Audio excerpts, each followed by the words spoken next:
ഹരേ കൃഷ്ണ. എല്ലാവർക്കും പ്രണാമം. ഹരേ കൃഷ്ണ. ഓം അജ്ഞാനതിമിരാന്തസ്യ ജ്ഞാനാഞ്ജനശലാകയാ ചക്ഷുരുന്മിലിതം യേന തസ്മൈ ശ്രീഗുരവേ നമഃ.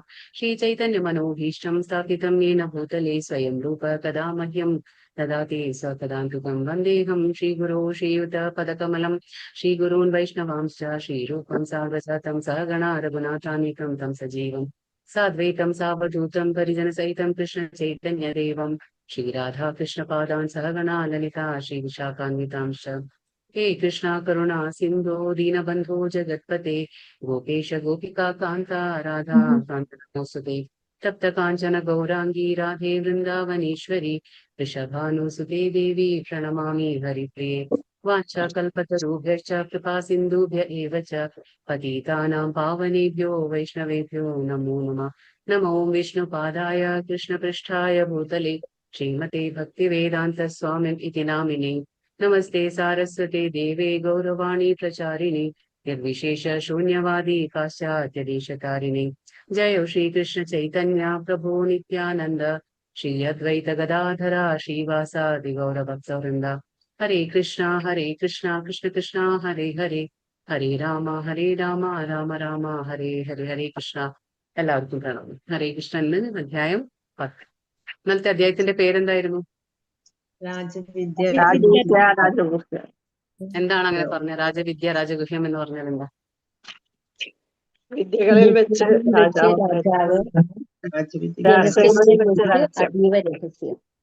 അതീവ രഹസ്യം. വിദ്യകളിൽ വെച്ച് രാജാവും രഹസ്യങ്ങളിൽ വെച്ച് ഏറ്റവും വലിയ രഹസ്യം. അത് പറഞ്ഞു. പിന്നെന്താ പറഞ്ഞ ഭഗവാൻ പവിത്രമാണ്, ഇത് ഉത്തമമാണ്, ഇത് ധർമ്മത്തിന്റെ എന്താണ് പരിപൂർണത. എന്തുകൊണ്ടാണ് ധർമ്മത്തിന്റെ പരിപൂർണത എന്ന് പറയുന്നത്? ആത്മസാക്ഷാത്കാരം അതന്നെ, എല്ലാവർക്കും എന്താണ് നേരിട്ട് ആത്മസാക്ഷാത്കാരം നൽകുന്നത് കൊണ്ട് ഇത് ധർമ്മത്തിന്റെ പൂർണ്ണതമാണ്. പിന്നെന്താ ഭഗവാൻ പറഞ്ഞു? ഇത് സുസുഖം കർത്തും അവ്യയം. സുസുഖം വളരെ എളുപ്പമാണ് അല്ലെ, ഭക്തിയുത സേവനം അനുഷ്ഠിക്കാൻ എളുപ്പമാണ്. അത് എന്താണ് സന്തോഷദായകവുമാണ്. അതായത് സന്തോഷത്തോടെ നമുക്ക് ചെയ്യാൻ പറ്റാവുന്നതൊന്നാണ്. ശാശ്വതമാണ്. ഇതെന്താണ്? ശാശ്വതമായതാണ്. അപ്പോ അങ്ങനെ പറഞ്ഞു. പിന്നെ 22-ാമത്തെ ശ്ലോകത്തിൽ ഭഗവാൻ എന്ത് പറഞ്ഞു? യോഗക്ഷേമം വഹാമ്യഹം എന്ന് പറഞ്ഞാൽ എന്താ? പൂർണ്ണമായ ഭക്തിയോടെ ആരാണോ എന്നെ എല്ലായ്പ്പോഴും ആരാധിക്കുന്നത് അവരുടെ നിലനിർത്തുകയും ചെയ്യുന്നു. അതാണ് ഭഗവാൻ പറഞ്ഞു. 26-ാമത്തെ ശ്ലോകത്തിൽ എന്താ പറഞ്ഞ ഭഗവാൻ? സ്നേഹത്തോടും ഭക്തിയോടുകൂടി ഒരാളെ എനിക്ക് അർപ്പിക്കുന്നത് എന്തും വിലയോ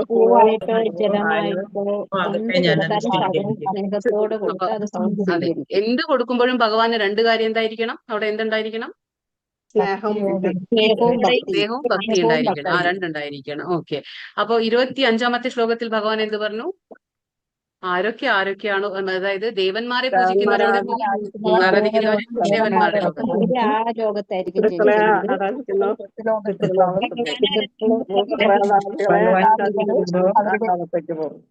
അങ്ങനെ ഓരോരുത്തരും ഓരോ ലോകത്തേക്ക് പോകും. ഭഗവാനെ ആരാധിക്കുന്നവർ എവിടെ പോകും? ഭഗവാനോടൊപ്പം ഭഗവാൻ പറഞ്ഞു. ഓക്കെ, അങ്ങനെ പറഞ്ഞു. പിന്നെ ഭഗവാൻ എന്ത് പറഞ്ഞു? എങ്ങനെ നമ്മുടെ കർമ്മങ്ങൾ നമ്മൾ എന്ത് ചെയ്യുമ്പോഴും എങ്ങനെ ചെയ്യണം? ഭഗവാൻ പറയുന്നത് എന്ത്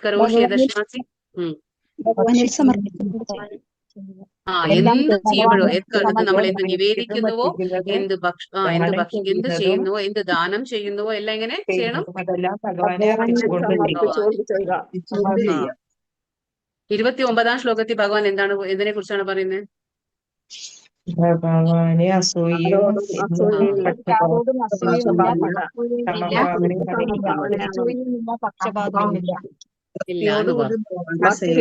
ആരാണോ എന്നെ സ്നേഹിക്കുന്നത് അയാൾ എന്റെ സുഹൃത്തും ഞാൻ അയാളുടെ സുഹൃത്തുമാണ്. അദ്ദേഹം എന്നിലെ അധിവസിക്കുന്നു എന്ന് ഭഗവാൻ പറഞ്ഞു അല്ലെ. എന്നിൽ അധിവസിക്കുന്നു എന്ന് പറഞ്ഞു. 30-ാം ശ്ലോകത്തിൽ എന്ത് പറഞ്ഞു ഭഗവാൻ? ചെയ്യുന്ന ഒരാളാണെങ്കിലും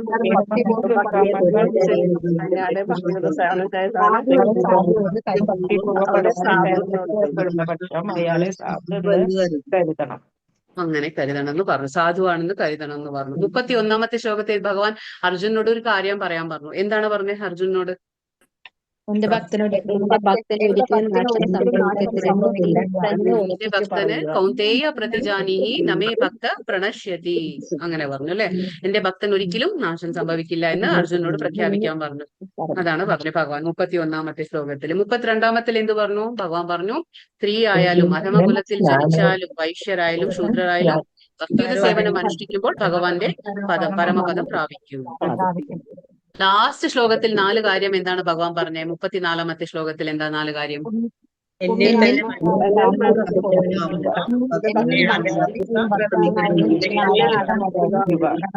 തന്നെ എന്നെ പ്രാർത്ഥിക്കുക, എന്നെ പ്രാർത്ഥിക്കുക. എന്നെ പ്രാർത്ഥിക്കുക. മന്മന ഭവ മദ്ഭക്ത മധ്യാജി മാം നമസ്കുരു. മന്മന, എപ്പോഴും എന്നെ ഭഗവാനെ മനസ്സിൽ ഓർക്കുക. പിന്നെന്താണ്? മദ്ഭക്ത, ഭഗവാന്റെ ഭക്തനാവുക. മധ്യാജി, ഭഗവാനെ ആരാധിക്കുക. പിന്നെ മാം നമസ്കുരു, ഭഗവാനെ പ്രണമിക്കാൻ പറഞ്ഞു. അപ്പൊ ഈ ഇത്രയും കാര്യങ്ങൾ ഭഗവാൻ 9-ാം അധ്യായത്തില് പറഞ്ഞു. ഇപ്പൊ നമുക്ക് എന്താ പറയാ നോക്കാം. ഇന്നത്തെ 10-ാമത്തെ അധ്യായം എന്താണ്? വിഭൂതി യോഗം. അതായത് വിഭൂതി എന്ന് പറഞ്ഞാൽ എന്താണ്? ശക്തികളാണ്. ഭഗവാന്റെ ശക്തികളെ നമ്മൾ വിഭൂതി എന്ന് പറയാം, അല്ലെങ്കിൽ ഐശ്വര്യങ്ങൾ, ഭഗവാന്റെ ഐശ്വര്യങ്ങളെ. ഇനി എല്ലാവരും മ്യൂട്ട് ചെയ്യണേ. ഹരേ കൃഷ്ണ, എല്ലാവരും മ്യൂട്ട് ചെയ്യണം.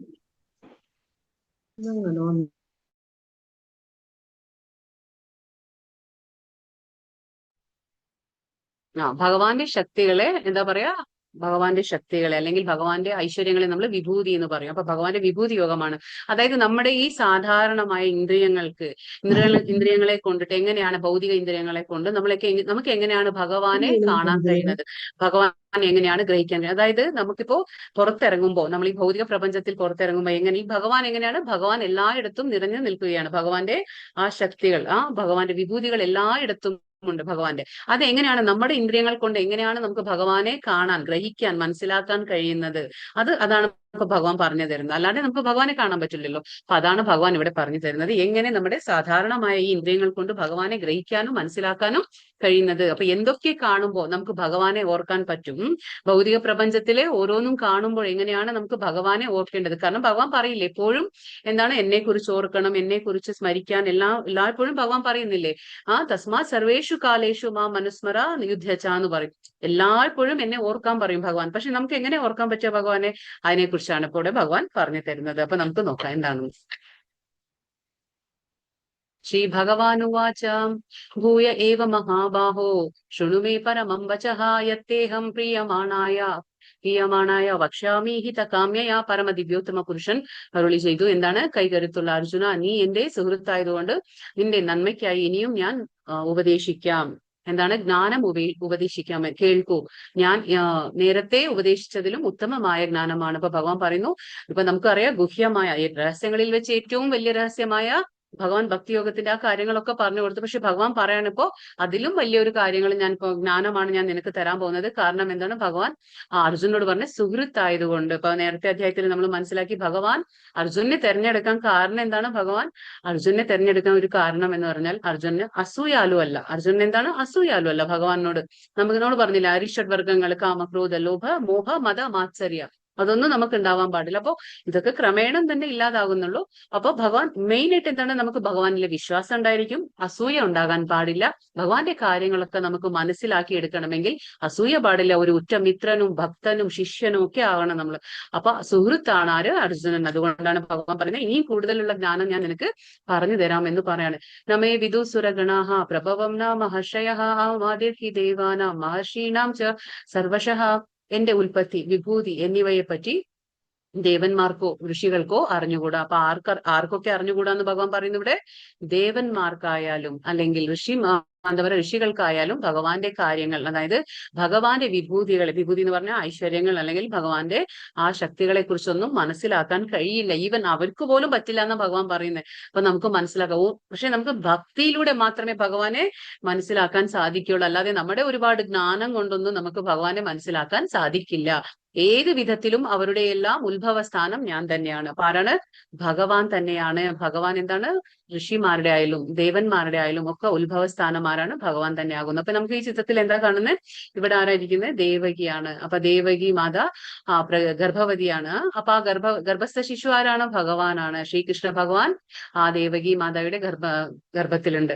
അപ്പൊ ഇവിടെ ആരൊക്കെയാണ് വന്നിട്ടുള്ളത്? അപ്പൊ ഓരോ ലോകത്തു നിന്നും ഓരോ ദേവന്മാരെത്തിയിരിക്കുകയാണ്. അതായത് ശിവനുണ്ട്, ബ്രഹ്മാവുണ്ട്, നമുക്ക് പലരെയും കാണാം, നാരദനെ കാണാം. അപ്പൊ എല്ലാ ദേവന്മാരും ഋഷികളൊക്കെ അവിടെ എത്തിക്കഴിഞ്ഞു. എന്തിനാണ് അവരവിടെ എത്താൻ കാരണം? എന്താണ്? അത്രയും ദിവ്യ ഗർഭമാണത്. ആരാണ് ഉള്ളില്? ശ്രീകൃഷ്ണ ഭഗവാൻ അവതരിക്കാൻ പോകുന്നതിന് മുമ്പുള്ള കാഴ്ചയാണ്. അപ്പൊ അവരൊക്കെ അവിടെ സ്തുതി ചെയ്യാൻ വന്നിരിക്കുകയാണ്. അപ്പൊ നമുക്ക് ശ്രീമദ് ഭാഗവതത്തില് ദേവന്മാരുടെ സ്തുതിയുണ്ട്. അത് നമുക്ക് അറിയാൻ പറ്റും. ഭാഗവതത്തിൽ വായിക്കുമ്പോൾ നമുക്ക് ദേവന്മാരുടെ സ്തുതിയുണ്ട് അതില്. അപ്പൊ ഇവരെന്താണ്? സ്തുതി ചെയ്യാൻ വന്നിരിക്കുന്നത്. കാരണം ദിവ്യ ഗർഭമാണ്, അതിന്റെ ഉള്ളിൽ ഭഗവാനാണ്. എല്ലാത്തിനും ഉറവിടം, ഉത്ഭവസ്ഥാനമായ ഭഗവാനാണ് അവിടെ ദേവകി മാതയുടെ ഗർഭത്തിലുള്ളത്. അപ്പൊ കാരണം ഭഗവാന്റെ ആ രൂപത്തെ കാണാൻ, ദർശിക്കാൻ അത്ര എളുപ്പമല്ല. അത് അത്രയും ദിവ്യമായ ഗർഭമാണ്, ദിവ്യമായ രൂപം. അപ്പൊ ഭഗവാന്റെ ജനനം, അതായത് ജനനം എന്ന് പറയില്ല നമ്മള്, അവതാരം, ഭഗവാൻ കൃഷ്ണന്റെ അവതാരത്തിന് മുന്നേ ഉള്ള കാഴ്ചയാണ്. ദേവകി മാത എവിടെയാണ്? എന്താണ് നമ്മുടെ ആ ഒരു കംസന്റെ ആ തടവറയിലാണ് ദേവകി മാത. അപ്പൊ അവിടെ എല്ലാവരും സ്തുതി ചെയ്യാൻ വന്നിരിക്കുകയാണ്. സ്തുതി ഭഗവാൻ പറയുന്നു, ദേവന്മാർക്കാവട്ടെ ഋഷികൾക്കാവട്ടെ ഭഗവാന്റെ ആ ദിവ്യ ശക്തികളെ കുറിച്ചോ വിഭൂതികളെ കുറിച്ചോ ഒന്നും മനസ്സിലാക്കാൻ കഴിയില്ല. ഉത്ഭവസ്ഥാനം പോലും ആരാണ്?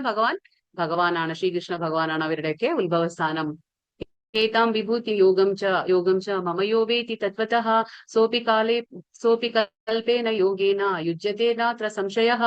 എന്റെ വിഭൂതികളും യോഗശക്തിയും എന്തെന്ന് ശരിയായി ബോധ്യപ്പെട്ടവർ കലർപ്പില്ലാത്ത ഭക്തിയുത സേവനത്തിൽ മുഴുകുന്നു. ഇതിന് യാതൊരു സംശയവുമില്ല. അപ്പോ ആർക്കൊക്കെയാണ് ഭക്തിയുത സേവനത്തിൽ ഏർപ്പെടാൻ കഴിയുന്നത്? അതായത് ഭഗവാന്റെ വിഭൂതികൾ അല്ലെങ്കിൽ ഐശ്വര്യങ്ങൾ എന്താണ്, ആ ശക്തികൾ എന്താന്നൊക്കെ മനസ്സിലാക്കിയവർക്കും, പിന്നെന്താണ് യോഗശക്തിയും എന്തെന്ന് ആർക്കാണോ ശരിക്കും മനസ്സിലാകുന്നത് ഭഗവാന്റെ കാര്യങ്ങൾ, അവർക്ക് മാത്രമാണ് ഭഗവാന്റെ ഭക്തിയുത സേവനത്തിൽ ഏർപ്പെടാൻ കഴിയുന്നത്. കാരണം എന്താന്ന് വെച്ചാൽ അത് ഭഗവാന്റെ ഒരു കരുണ പോലും നമുക്ക് ആവശ്യമാണ്. നമ്മൾ എത്ര പ്രയത്നിച്ചാലും ഭഗവാന്റെ കരുണ ഇല്ലെങ്കിൽ ഭഗവാന്റെ കാര്യങ്ങളൊന്നും നമുക്ക് മനസ്സിലാക്കാൻ കഴിയില്ല, എളുപ്പമല്ല. പക്ഷെ നമ്മുടെ പ്രയത്നം ഉണ്ടായിരിക്കണം.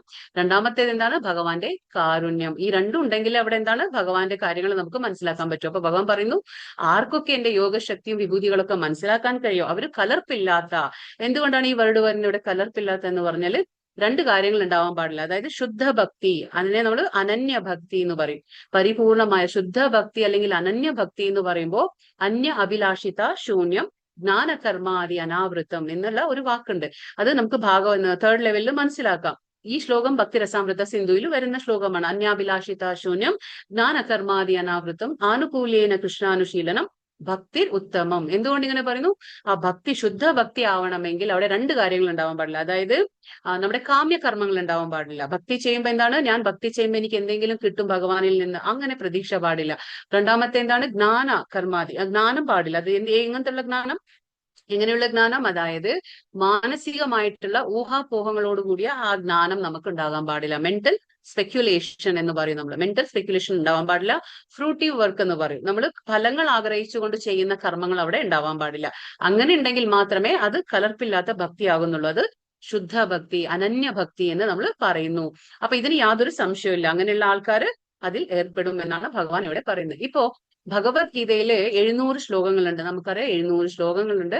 അതിലിപ്പോ ചതുർശ്ലോകി ഭഗവത്ഗീത എന്ന് പറയും. ചതുർശ്ലോകി എന്ന് പറഞ്ഞാൽ, ചതുർ എന്ന് പറഞ്ഞാൽ 4 ശ്ലോകങ്ങൾ. 4 ശ്ലോകങ്ങൾ വളരെ ഇമ്പോർട്ടന്റ് ആണ് ഭഗവത്ഗീതയിൽ. കാരണം ഈ 10ാം അധ്യായത്തിൽ വരുന്ന 8, 9, 10, 11 ഈ 4 ശ്ലോകങ്ങളെ നമ്മൾ എന്തു പറയും? ചതുർശ്ലോകി ഭഗവത്ഗീത. കാരണം എന്താന്ന് വെച്ചാല് 700 ശ്ലോകങ്ങളെ നമുക്ക് ഒറ്റയടിക്ക് വായിക്കാൻ പറ്റില്ല. അപ്പോ നമ്മൾ ഈ 4 ശ്ലോകങ്ങൾ വായിച്ചാൽ പ്രതി ദിവസം, അതായത് ദിവസേന നമ്മൾ ഈ 4 ശ്ലോകങ്ങൾ വായിക്കുമ്പോൾ എന്താണ്? നമ്മൾ മൊത്തം ഭഗവത്ഗീത വായിച്ചതിന് തുല്യമാണ്.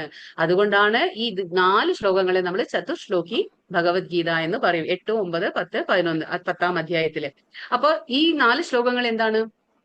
8ാമത്തെ ശ്ലോകം വന്ന് നമുക്ക് സംബന്ധ. 8ാമത്തെ ശ്ലോകം എന്താണ്? സംബന്ധ. 9ാമത്തെ ശ്ലോകം വന്ന് എന്താണ്? അഭിധേയ. 9ാമത്തെ ശ്ലോകം അഭിധേയ. 10ഉം 11 ശ്ലോകങ്ങൾ എന്താണ്? 8 സംബന്ധ, 9 അഭിധേയ, 10ഉം 11 പ്രയോജന. ഇത് പ്രയോജന ശ്ലോകങ്ങളാണെന്ന് നമ്മൾ പറയും.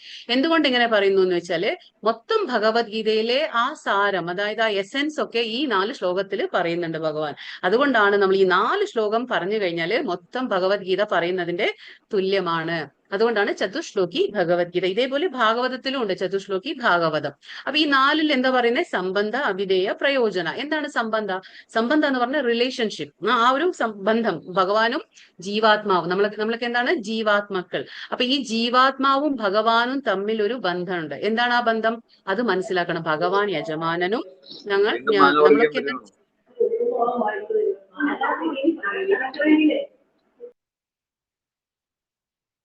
മ്യൂട്ട് ചെയ്യണേ. ഹരേ കൃഷ്ണ എല്ലാവരും. അപ്പോ ഭഗവാനും ജീവാത്മാക്കളും തമ്മിൽ ഒരു ബന്ധമുണ്ട്. ആ ബന്ധം മനസ്സിലാക്കണം. ഭഗവാൻ ആരാണ്? യജമാനനാണ്. നമ്മൾ എന്താണ്? സേവകരാണ്. അതാണ് പറയുന്നത് ജീവേര സ്വരൂപഹയ നിത്യേര കൃഷ്ണദാസ. നമ്മൾ നിത്യേര എന്ന് പറഞ്ഞാൽ എന്നെന്നും നമ്മൾ എന്താണ്? ഭഗവാൻ ശ്രീകൃഷ്ണന്റെ ദാസന്മാരാണ്. അപ്പൊ നമ്മൾ സേവകന്മാരാണ്. അപ്പൊ നമ്മൾ അത് മറക്കാൻ പാടില്ല. അപ്പൊ ഭഗവാൻ യജമാനനും മാസ്റ്ററാണ്, നമ്മൾ സർവൻസ്, നമ്മൾ ദാസരാണ്. അതായത് നിത്യദാസൻ എന്ന് പറയും, അതായത് എറ്റേണൽ സർവൻസ് എന്ന് പറയും നമ്മൾ. അപ്പൊ ഇതാണ് ബന്ധം. അപ്പൊ നമുക്കൊരു ബന്ധം മനസ്സിലാക്കുമ്പോ എന്താണ്? അപ്പോഴാണ് നമുക്ക് ആ ബന്ധത്തിനനുസരിച്ച് നമുക്ക് എന്താ പറയാ പ്രവർത്തിക്കാൻ പറ്റുള്ളൂ. ഇപ്പോ നമുക്കൊരു എന്താ പറയുന്ന ഒരു സ്ത്രീ ആകുമ്പോൾ, അത് ഒരു അമ്മയാകുമ്പോൾ അമ്മയുടെ മക്കളുടെയും ബന്ധം എന്താ? ഒരു ഭാര്യയാകുമ്പോൾ ഭർത്താവും ഭാര്യയായിട്ടുള്ള ബന്ധം എന്താ? ഒരു മകളാവുമ്പോ എന്താണ്? അച്ഛനും അല്ലെങ്കിൽ അച്ഛനമ്മ അല്ലെങ്കിൽ മകളുടെ ബന്ധം എന്താ? ഇതൊക്കെ മനസ്സിലാകുമ്പോഴാണ് നമുക്ക് ആ ബന്ധത്തിനനുസരിച്ച് നമുക്ക് പ്രവർത്തിക്കാൻ കഴിയുള്ളൂ. അപ്പൊ അതേപോലെ തന്നെ ഭഗവാൻ ആരാണ്, ഈ ജീവാത്മക്കൾ ആരാണെന്ന് മനസ്സിലാകുമ്പോൾ മാത്രമാണ് നമുക്ക് ആ ബന്ധത്തിനനുസരിച്ച് പ്രവർത്തിക്കാനും കഴിയുള്ളൂ. അപ്പൊ അതുകൊണ്ട് നമ്മൾ ബന്ധം മനസ്സിലാക്കണം. ഭഗവാനാണ് യജമാനൻ. അപ്പൊ നമുക്ക് ആ ആധിപത്യ ഭ്രമം അതുണ്ടാവില്ല. ആധിപത്യ ഭ്രമം എന്താണ്? നമുക്കുണ്ടാവും. മിഥ്യ അഹങ്കാരം ഉണ്ടാവില്ല. എന്താണ്? ഞാൻ ഈ കാണുന്ന ശരീരമാണ്, ഞാൻ ഒരു സ്ത്രീയാണ്, ഞാൻ ഒരു പുരുഷനാണ്, ഈ കാണുന്നതെല്ലാം എനിക്ക് അനുഭവിക്കാനായിട്ട് ഭഗവാൻ തന്നിട്ടുള്ളതാണ്. അപ്പൊ ഞാൻ എനിക്ക് എൻജോയ് ചെയ്യണം, അങ്ങനെയുള്ള ആ ഒരു പേഴ്സണൽ ആറ്റിറ്റ്യൂഡ് അത് നമ്മുടെ അതില്ലാതാവും. അതായത് ഈ കാണുന്ന ഭൗതിക പ്രപഞ്ചം എനിക്ക് ആസ്വദിക്കാനുള്ളതാണ്, ഞാൻ ഇതിനെ ഡോമിനേറ്റ് ചെയ്യാനുള്ള, അതായത് നമ്മുടെ ആധിപത്യ ഭ്രമം നമുക്ക് ഇല്ലാതാവും. കാരണം എന്താണ്? നമുക്ക് മനസ്സിലാവാണ് ഇതിന്റെ എല്ലാ ഉടമസ്ഥാവകാശ ബോധം നമുക്കുണ്ടാവില്ല. അപ്പൊ നമുക്ക് ഓർമ്മ വരാണ് ഭഗവാനാണ് യജമാനൻ, എല്ലാത്തിന്റെയും ഉറവിടം, ഉത്ഭവസ്ഥാനം, സ്രോതസ് ഭഗവാനാണെന്ന് മനസ്സിലാകുമ്പോൾ നമുക്ക് ആധിപത്യ ഭ്രമം നമ്മളിൽ നിന്ന് ദൂരെയാകും. അതുകൊണ്ടാണ് നമുക്ക് ആ ബന്ധം മനസ്സിലാവണം ആദ്യം. അപ്പൊ സംബന്ധ, അതാണ് ഈ 8ാമത്തെ ശ്ലോകം. 2ാമത്തെ എന്താണ്? അഭിധേയ. അഭിധേയ എന്ന് പറഞ്ഞ ബന്ധം മനസ്സിലാക്കിയിട്ട് ഇപ്പൊ നമുക്ക് മനസ്സിലായി ഭഗവാൻ ആരാണ്, നമ്മൾ ആരാണെന്ന്. അപ്പൊ ബന്ധം മനസ്സിലാകുമ്പോൾ നമ്മൾ എന്ത് ചെയ്യും? നമ്മളത് പ്രവർത്തിക്കും. ഉടനടി നമ്മൾ പ്രവർത്തിക്കുമ്പോൾ നമ്മൾ എന്താണ്? അത് അഭിധേയ. നമ്മൾ ആ സേവനത്തിൽ ഏർപ്പെടും. അത് അഭിധേയ. 3ാമത്തെ എന്താണ്? പ്രയോജനം. പ്രയോജനം എന്ന് പറഞ്ഞാൽ ബെനിഫിറ്റ് എന്ന് പറയും. അപ്പൊ നമ്മൾ ആഗ്രഹിക്കുന്നില്ല, നമ്മളിപ്പോ എന്താ പറയാ ഭഗവാന് സേവനം അനുഷ്ഠിക്കുമ്പോൾ ഒരിക്കലും നമ്മൾ ആഗ്രഹിക്കുന്നില്ല ഭഗവാൻ നമുക്ക് എന്തെങ്കിലും തരണം, അല്ലെങ്കിൽ നമ്മൾ പ്രതീക്ഷിച്ചുകൊണ്ടല്ല. അതുകൊണ്ടാ പറഞ്ഞേ കലർപ്പില്ലാത്ത ഭക്തി. കലർപ്പ് എന്ന് പറഞ്ഞാൽ നമുക്ക് പ്രതീക്ഷിക്കാൻ പാടില്ല. അവിടെ നമ്മൾ ചെയ്യാണ്. കാരണം ഭഗവാനോടുള്ള ഇഷ്ടം കൊണ്ട്, സ്നേഹം കൊണ്ട്, ഭക്തി കൊണ്ട് നമ്മൾ കർമ്മങ്ങൾ ചെയ്യുമ്പോൾ എന്താണ്? അവിടെ സേവനം അനുഷ്ഠിക്കുമ്പോൾ ഭഗവാൻ നമുക്ക് ആഗ്രഹിക്കാതെ തന്നെ നമുക്ക് ചില പ്രയോജനങ്ങളൊക്കെ നൽകും. അതെന്താണ്? അതാണ് പ്രയോജന.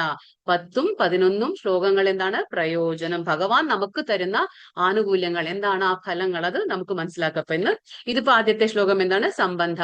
അഹം സർവസ്യ പ്രഭവോ മത്തഃ സർവം പ്രവർത്തതേ ഇതി മത്വാ ഭജന്തെ മാം ബുധാഭാവ സമന്വിതാഹ.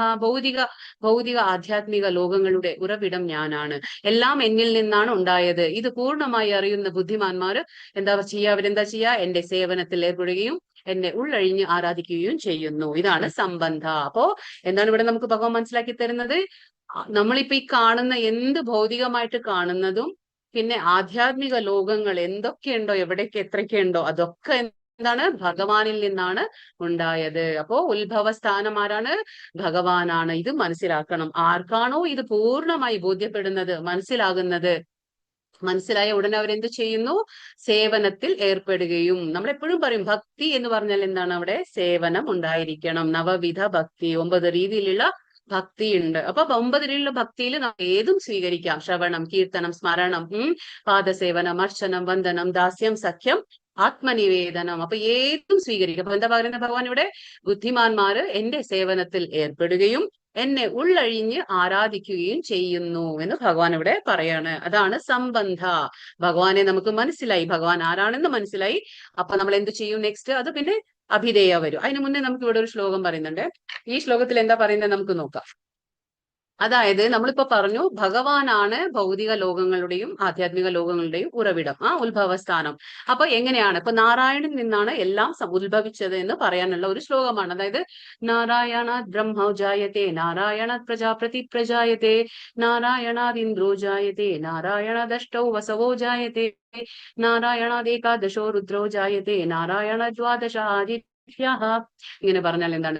നാരായണനിൽ നിന്ന് ബ്രഹ്മാവ് ജനിച്ചു, നാരായണനിൽ നിന്ന് പ്രജാപതികളും ജനിച്ചു, നാരായണനിൽ നിന്ന് ആരാണ്? ഇന്ദ്രൻ ജനിച്ചു, നാരായണനിൽ നിന്ന് 8 വസുക്കൾ ജനിച്ചു, നാരായണനാണ് പിന്നെന്താണ്? പിതാവിനാണ്, അതായത് 11 രുദ്രന്മാരും നാരായണനിൽ നിന്നാണ് ജനിച്ചത്. നാരായണനിൽ നിന്ന് ആര് ജനിച്ചു? 12 ആദിത്യന്മാര് ജനിച്ചു. നാരായണനിൽ നിന്ന് എല്ലാവരും ജനിച്ചതിന് കാര്യങ്ങൾ പറയുന്നത്. അതായത് ഇന്ദ്രനായാലും അഷ്ടവസുക്കൾ, ആദിത്യന്മാർ, പിന്നെന്താണ്?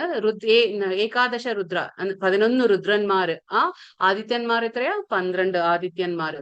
അഷ്ടവസുക്കൾ, എന്ന് പറഞ്ഞാൽ 8 വസുക്കൾ. ഇതൊക്കെ ആരാണ് സ്രോതസ്? അതൊക്കെ ഭഗവാനാണ്, അതായത് നാരായണനാണെന്ന് പറയാണ്. ഈ നാരായണൻ കൃഷ്ണന്റെ എന്താണ്? രൂപവിസ്തരണമാണ്. നാരായണൻ എന്ന് പറയുമ്പോൾ അതാരാണ്? കൃഷ്ണന്റെ രൂപവിസ്തരണം. അതാണ്. അതിപ്പോ നമുക്ക് മനസ്സിലാക്കാം. അതായത് ഫസ്റ്റ് എങ്ങനെയാന്ന് വെച്ചാല് ശ്രീകൃഷ്ണ ഭഗവാനിൽ നിന്ന് സൃഷ്ടിയുടെ ആരംഭത്തിൽ ആരും തന്നെ ഇല്ല, ഒന്നും തന്നെ ഇല്ല. സൃഷ്ടിയുടെ ആരംഭത്തിൽ ആരാണ്? ശ്രീകൃഷ്ണ ഭഗവാൻ മാത്രം. നമുക്കിവിടെ ചിത്രത്തിൽ എന്താ കാണുന്നത്? ഭഗവാൻ ശ്രീകൃഷ്ണനെ മധ്യത്തിൽ കാണുന്നുണ്ട്, ചുറ്റും നമുക്ക് എല്ലാ ദേവന്മാരെയും കാണുന്നുണ്ട്. അപ്പൊ ഭഗവാൻ ശ്രീകൃഷ്ണൻ മാത്രമാണ് ഉണ്ടായത്, ആരും തന്നെ ഇല്ലായിരുന്നു. ആരും തന്നെ ഇല്ല, സൂര്യനില്ല, ചന്ദ്രനില്ല, നക്ഷത്രങ്ങളില്ല, ഒന്നും തന്നെ ഇല്ല. അപ്പൊ എന്താ സംഭവിക്കുക? ശ്രീകൃഷ്ണൻ എന്ത് ചെയ്തു? ഭഗവാന്റെ സ്വന്തം ആദ്യത്തെ വിസ്തരണം ഏതാണ്? രൂപവിസ്തരണം. ശ്രീകൃഷ്ണന്റെ ആദ്യത്തെ രൂപവിസ്തരണമാണ് ബലരാമൻ. എന്താണ്? ബലരാമനാണ് ഭഗവാൻ ശ്രീകൃഷ്ണന്റെ ആദ്യത്തെ രൂപവിസ്തരണം. അതിനെ നമ്മൾ ഗുരുതത്വം എന്ന് പറയും. ബലരാമനെ നമ്മൾ എന്താ പറയാ? ഗുരുതത്വം എന്ന് പറയും. അപ്പൊ ബലരാമനിൽ നിന്ന് എന്താണ് സംഭവിക്കുക? അപ്പൊ ഫസ്റ്റ് വിസ്തരണം വരും. ബലരാമനിൽ നിന്ന് എന്താണ്? ആദ്യത്തെ ചതുർവ്യൂഹം വരും. 2 ചതുർവ്യൂഹങ്ങളുണ്ട്. അപ്പൊ ബലരാമനിൽ നിന്ന് വരുന്ന ആദ്യത്തെ ചതുർവ്യൂഹം, അതായത് 4 വിസ്തരണങ്ങൾ. ചതുർ എന്ന് പറഞ്ഞാൽ 4 വിസ്തരണങ്ങൾ. ഏതൊക്കെയാണ്? വാസുദേവ, സംകർഷണ, അനിരുദ്ധ, പ്രദ്യുമ്ന. ഏതൊക്കെയാണ്? ഫസ്റ്റ് വിസ്തരണം ബലരാമനിൽ നിന്ന് വരുന്നത് വാസുദേവ, സംകർഷണ, അനിരുദ്ധ, പ്രദ്യുമ്ന. ഇത് ബലരാമനിൽ നിന്ന് വരുന്ന ആദ്യത്തെ ചതുർവ്യൂഹം. അപ്പൊ ഈ സംഘർഷണ നമ്മൾ എന്ത് പറയും? മൂലസംഘർഷണ എന്ന് പറയും. ഇവിടെ വരുന്ന സംഘർഷണനെ നമ്മൾ മൂലസംഘർഷണ എന്ന് പറയും. അപ്പൊ ഈ മൂലസംഘർഷണനിൽ നിന്ന് ആരാ വരുന്നേ? നാരായണം വരുന്നുണ്ട്. അപ്പൊ അവിടെ നിന്ന് ആരാ വരുന്നേ? നാരായണ. ആ നാരായണനിൽ നിന്ന് വീണ്ടും രണ്ടാമത്തെ ചതുർവ്യൂഹം വരുന്നുണ്ട്. രണ്ടാമത്തെ ചതുർവ്യൂഹം, അതായത് 4 രൂപവിസ്തരണങ്ങൾ വീണ്ടും വരുന്നുണ്ട്. അതാണ് വീണ്ടും വാസുദേവ, സംഘർഷണ, അനിരുദ്ധ, പ്രദ്യുമ്ന. വീണ്ടും റിപ്പീറ്റേഷൻ ആണിത്, വീണ്ടും റിപ്പീറ്റ് ആവാണ്. രണ്ടാമത്തെ ചതുർവ്യൂഹങ്ങൾ റിപ്പീറ്റ് ആവാണ്. വാസുദേവ, സംഘർഷണ, അനിരുദ്ധ, പ്രദ്യുമ്ന. അപ്പൊ ആദ്യത്തെ ചതുർവ്യൂഹത്തിൽ വന്ന സംഘർഷണനെ നമ്മൾ എന്തു പറഞ്ഞു? മൂലസംഘർഷണ എന്ന് പറഞ്ഞു. ഇപ്പൊ രണ്ടാമത്തെ ചതുർവ്യൂഹത്തിൽ വരുന്ന സംഘർഷണനെ നമ്മൾ എന്തു പറയും? മഹാസംഘർഷണ എന്ന് വിളിക്കും. അപ്പൊ ഈ മഹാസംഘർഷണനാണ് കാരണം എന്താണ്? ഈ 3 വിഷ്ണുക്കൾക്ക് എന്താ പറയാ, ആ വിഷ്ണുവിന്റെ അവതാരണത്തിന് കാരണമാകുന്നത് ആരാണ്? രണ്ടാമത്തെ ചതുർവ്യൂഹത്തിൽ നിന്ന് വരുന്ന മഹാസംഘർഷണിൽ നിന്ന് ആര് വരും? കാരണോദകശായി വിഷ്ണു, ഗർഭോദകശായി വിഷ്ണു, പിന്നെ ക്ഷീരോദകശായി വിഷ്ണു. അപ്പൊ ഈ 3 വിഷ്ണുകൾ എവിടുന്ന വരുന്നത്? നമ്മുടെ രണ്ടാമത്തെ ചതുർവ്യൂഹത്തിൽ നിന്ന് മഹാസംഘർഷണിൽ നിന്ന് വരുന്നതാണ്. പിന്നെ നമുക്കൊക്കെ അറിയാം കാരണോദകശായി വിഷ്ണു എന്താ ചെയ്യുന്നത്? ബ്രഹ്മാണ്ടങ്ങളെ സൃഷ്ടിക്കുന്നു. ഗർഭോദകശായി വിഷ്ണു ആ ഓരോ ബ്രഹ്മാണ്ടത്തിന്റെ ഉൾപുകിക്കൊണ്ട് വൈവിധ്യങ്ങളെ സൃഷ്ടിക്കുന്നു. 14 ലോകങ്ങളെ ബ്രഹ്മാവിനെ സൃഷ്ടിക്കുന്നു. പിന്നീട് മൂന്നാമത്തെ വിഷ്ണു എന്താണ്? ഓരോ അണുവിലും ഓരോ ജീവാത്മാവിലും പരമാത്മാവായിട്ട് കുടികൊള്ളുന്നു. ആരാണ്? നമ്മുടെ ക്ഷീരോദകശായി വിഷ്ണു. അപ്പൊ ഇങ്ങനെയാണ് ഈ സൃഷ്ടി നടക്കുന്നത്. ആദ്യം ശ്രീകൃഷ്ണ ഭഗവാൻ, പിന്നീട് ബലരാമനിൽ നിന്ന് ആദ്യത്തെ ചതുർവ്യൂഹം വാസുദേവ, സംഘർഷണ, അനിരുദ്ധ, പ്രദ്യുമ്ന. ആ ഫസ്റ്റ് മൂലസംഘർഷണിൽ നിന്ന് നാരായണം വരുന്നു. നാരായണനിൽ നിന്ന് രണ്ടാമത്തെ ചതുർവ്യൂഹം വാസുദേവ, മഹാസംഘർഷണ, അനിരുദ്ധ, പ്രദ്യുമ്ന. ആ മഹാസംഘർഷണിൽ നിന്ന് 3 വിഷ്ണു രൂപങ്ങൾ. ഇങ്ങനെയാണ് നമ്മൾ മനസ്സിലാക്കേണ്ടത്. ഓക്കെ, അപ്പൊ ഇത് നമുക്ക് അറിവിന് വേണ്ടി തരുന്നതാണ്. അടുത്തത് 9ാമത്തെ ശ്ലോകം എന്ത് നമ്മൾ പറഞ്ഞു? അഭിധേയ. ഇതെന്താണ്? അഭിധേയ. അഭിധേയ എന്ന് പറഞ്ഞാൽ നമ്മൾ പറഞ്ഞു ഇപ്പൊ ഭഗവാനും നമ്മളുമായിട്ടുള്ള ബന്ധം മനസ്സിലായി. യജമാനൻ, സേവകൻ. അപ്പൊ നമ്മൾ ഉള്ളഴിഞ്ഞ് ഭഗവാൻ ആരാധിക്കാൻ തുടങ്ങും, ഭക്തിയുത സേവനത്തിൽ ഏർപ്പെടും എന്ന് പറഞ്ഞു. ഇപ്പൊ എന്താണ് പറയുന്നത്? മച്ചിത്ത. ഇപ്പൊ ആ ഭക്തന്മാർ എന്ത് ചെയ്യും? ഭഗവാൻ ആരെന്ന് മനസ്സിലായി, നമ്മൾ ആരെന്ന് മനസ്സിലായി. ഇനിയിപ്പോ ഭക്തന്മാർ എന്ത് ചെയ്യും? മച്ചിത്ത മദ്ഗത പ്രാണ ബോധയന്തഃ പരസ്പരം കഥയന്തശ്ച മാം നിത്യ തുഷ്യന്തി ച രമന്തി ച. എന്റെ ശുദ്ധ ഭക്തന്മാരുടെ ചിന്ത എന്നിൽ കുടികൊള്ളുന്നു. എന്താണ്? ഭഗവാനെ നമുക്ക് മനസ്സിലായി, ഭക്തിയുടെ സേവനം നമ്മൾ അനുഷ്ഠിക്കുന്നു. അപ്പൊ നമ്മൾ എന്ത് ചെയ്യും? അതാണ് അഭിധേയ. അപ്പൊ നമ്മൾ എന്ത് ചെയ്യുന്നു? ശുദ്ധ ഭക്തന്മാരുടെ ചിന്ത എപ്പോഴും ഭഗവാനിൽ തന്നെ കുടികൊള്ളുന്നു. അവർക്ക് വർത്തമാനങ്ങളൊന്നും പറയാൻ നേരമില്ല. അതായത് നമ്മൾ ലൗകികമായിട്ടുള്ള കാര്യങ്ങളല്ല നമ്മൾ പരസ്പരം കണ്ടുമുട്ടുമ്പോൾ സംസാരിക്കുക. നമ്മൾ എന്ത് ചെയ്യും? നമ്മൾ പരസ്പരം ഭക്തന്മാർ കണ്ടുമുട്ടുമ്പോൾ എന്താണ് നമ്മൾ സംസാരിക്കുക? ഭഗവാന്റെ കാര്യങ്ങളാണ്. അപ്പൊ പറയുന്നു ഭഗവാൻ, അവരുടെ ജീവിതം തികച്ചും എന്റെ സേവനത്തിനായി സമർപ്പിതമായിരിക്കും. ഭക്തന്മാരുടെ ജീവിതം എന്താണ്? തികച്ചും ഭഗവാന് വേണ്ടിയിട്ടാണ് അവർ സമർപ്പിക്കുന്നത്. അവരുടെ ജീവിതം എന്നെ കുറിച്ചുള്ള സംഭാഷണങ്ങളിൽ ഏർപ്പെട്ട് ഭഗവാന്റെ, നമ്മൾ പറഞ്ഞില്ലേ നമുക്ക് ലൗകികമായിട്ടുള്ള കാര്യങ്ങൾ സംസാരിക്കാൻ നേരമില്ല. നമുക്ക് എന്താണ്? തമ്മിൽ കണ്ടുമുട്ടുമ്പോൾ നമ്മൾ എന്താ ചെയ്യുക? ഭഗവാൻ. ഇപ്പോൾ ഈ ചിത്രത്തിൽ എന്താ കാണുന്നത്? പ്രഭുപാദരാണ്. പ്രഭുപാദർ ഇരുന്നു കൊണ്ട് എന്താ ചെയ്യുന്നത്? അവിടെ ഭഗവാന്റെ കാര്യങ്ങളാണ് ചർച്ച ചെയ്യുന്നത്. അല്ലാതെ നമുക്ക് ലൗകിക കാര്യങ്ങൾ പറയേണ്ട ആവശ്യമൊന്നുമില്ല. കാരണം നമുക്ക് സമയം വളരെ കുറവല്ലേ. ആ ഉള്ള സമയത്ത് നമ്മൾ എന്ത് ചെയ്യും? നമ്മൾ ആ ബുദ്ധിശക്തി, നമ്മുടെ ജ്ഞാനം, ഭഗവാൻ എന്ത് തന്നിട്ടുണ്ടോ അതെല്ലാം ഉപയോഗിച്ച് ഭഗവാന്റെ അടുത്തേക്ക് എത്താനുള്ള വഴികളാണ് ഭക്തന്മാർ എപ്പോഴും നോക്കുന്നത്. അപ്പൊ സംഭാഷണങ്ങളിൽ ഏർപ്പെട്ട് ഭഗവാൻ പറയുന്നു, പരസ്പരം ബോധദീപ്തരാവുക വഴി അവർ സംതൃപ്തിയും ആനന്ദവും അനുഭവിക്കുന്നു. എന്താണ്? പരസ്പരം ബോധദീപ്തരാവും. എങ്ങനെയാണ്? ഇപ്പൊ എനിക്കറിയാവുന്ന കാര്യങ്ങൾ മറ്റുള്ളവർക്ക് ഞാൻ പറഞ്ഞു കൊടുക്കുന്നു, മറ്റുള്ളവർക്ക് അറിയാവുന്ന ഭഗവാന്റെ കാര്യങ്ങൾ അവർ എനിക്ക് പറഞ്ഞു തരുന്നു. അപ്പൊ നമ്മൾ രണ്ടുപേരും അങ്ങോട്ടും ഇങ്ങോട്ടും എക്സ്ചേഞ്ച് ആവാണ്. ആ ജ്ഞാനം, ഭഗവാനെ കുറിച്ച് നമ്മൾ എന്ത് മനസ്സിലാക്കി, നമ്മൾ എന്ത് ക്ലാസ്സിൽ കേട്ടു, അതൊക്കെ നമ്മൾ ഡിസ്കസ് ചെയ്യണം. അപ്പൊ പരസ്പരം നമ്മൾ അങ്ങോട്ടും ഇങ്ങോട്ടും പറഞ്ഞും മനസ്സിലാക്കി കൊടുത്തു നമ്മൾ എന്താ ചെയ്യുന്നത്? ബോധദീപ്തരാവുക വഴി നമ്മൾ എന്താ ചെയ്യുന്നത്? സംതൃപ്തിയും ആനന്ദവും അനുഭവിക്കുന്നു. നമ്മൾ പറഞ്ഞില്ലേ ആനന്ദം, അത് ആത്മാവിന്റെ തലത്തിൽ മാത്രം കിട്ടുന്ന ഒന്നാണ്. അത് ശാശ്വതമായ ആനന്ദം കിട്ടണമെങ്കിൽ നമ്മൾ എപ്പോഴും ആത്മാവിന്റെ തലത്തിൽ ചിന്തിക്കണം. അപ്പൊ ആത്മാവിനുള്ള ഫുഡാണത്. നമ്മൾ പറഞ്ഞില്ലേ ഭഗവാന്റെ കാര്യങ്ങൾ സംസാരിക്കുമ്പോൾ സ്വാഭാവികമായും നമ്മൾ വളരെ ആനന്ദത്തിലാണ്. കാരണം എന്താണ്? അത് ആത്മാവിന്റെ തലത്തിൽ സംഭവിക്കുന്ന ഒന്നാണ്. നമുക്ക് ആത്മാവിന് ഫുഡ് കിട്ടാണ്. അതുകൊണ്ടാണ് നമ്മൾ ആനന്ദം അനുഭവിക്കുന്നു. അതാണ് ഇത് അഭിധേയ. ഇതെന്താണ്? അഭിധേയ. ഇനി അടുത്ത 2 ശ്ലോകങ്ങൾ എന്താണ്? പ്രയോജനം. ഭഗവാൻ നമുക്ക് എന്താ നൽകുന്നതെന്ന് നമുക്ക് മനസ്സിലാക്കാം. അതിന് മുന്നേ ഇവിടെ എക്സ്പ്ലനേഷൻ ഉണ്ട്, അത് നമുക്ക് നോക്കാം. ആധ്യാത്മിക ഭക്തിയുത സേവനത്തെ ജീവാത്മാവിന്റെ ഹൃദയത്തിൽ ചെയ്യുന്ന ഒരു ബീജവാപത്തോടാണ് ചൈതന്യ മഹാപ്രഭു ഉപമിച്ചിരിക്കുന്നത്. ഈ വിശ്വത്തിലെ ഗ്രഹയൂഥങ്ങളിലൂടെ സഞ്ചരിച്ചു കൊണ്ടിരിക്കുന്ന ജീവാസത്തകൾക്ക് എണ്ണമില്ല. അവരിൽ നന്നേ കുറിച്ചു പേർക്ക് ഒരു ശുദ്ധ ഭക്തനെ കണ്ടുമുട്ടാനും അങ്ങനെ ഭക്തിയുത സേവനത്തെ കുറിച്ച് അറിയാനും ഭാഗ്യം ഉണ്ടാകാറുള്ളൂ. അപ്പൊ ഇവിടെ എന്താ ഭഗവാൻ പറയുന്നത്? അത് ഇവിടെ എന്താ പറയുന്ന പ്രഭുപാദ? അതായത് നമുക്ക് ആധ്യാത്മിക ജീവിതത്തിൽ എന്താണ്? ഭക്തിയുത സേവനം തന്നെയാണ് നമുക്ക് ചെയ്യേണ്ടത്. അപ്പോ ഈ ജീവാത്മാനെ ഇത് ഒരു ചൈതന്യ മഹാപ്രഭു നമ്മുടെ ഈ ഭക്തിയുത സേവനം എങ്ങനെയാണ് നമുക്ക് കിട്ടുക? അതൊരു ബീജത്തെ പോലെ കമ്പയർ ചെയ്തിരിക്കുകയാണ്, ഉപമ ചെയ്തിരിക്കുകയാണ്. ഒരു വിത്തിനെ പോലെയാണ് ഇത്. ഈ ഭക്തിയുത സേവനം എന്ന് പറയുന്നത് ഒരു വിത്താണ്.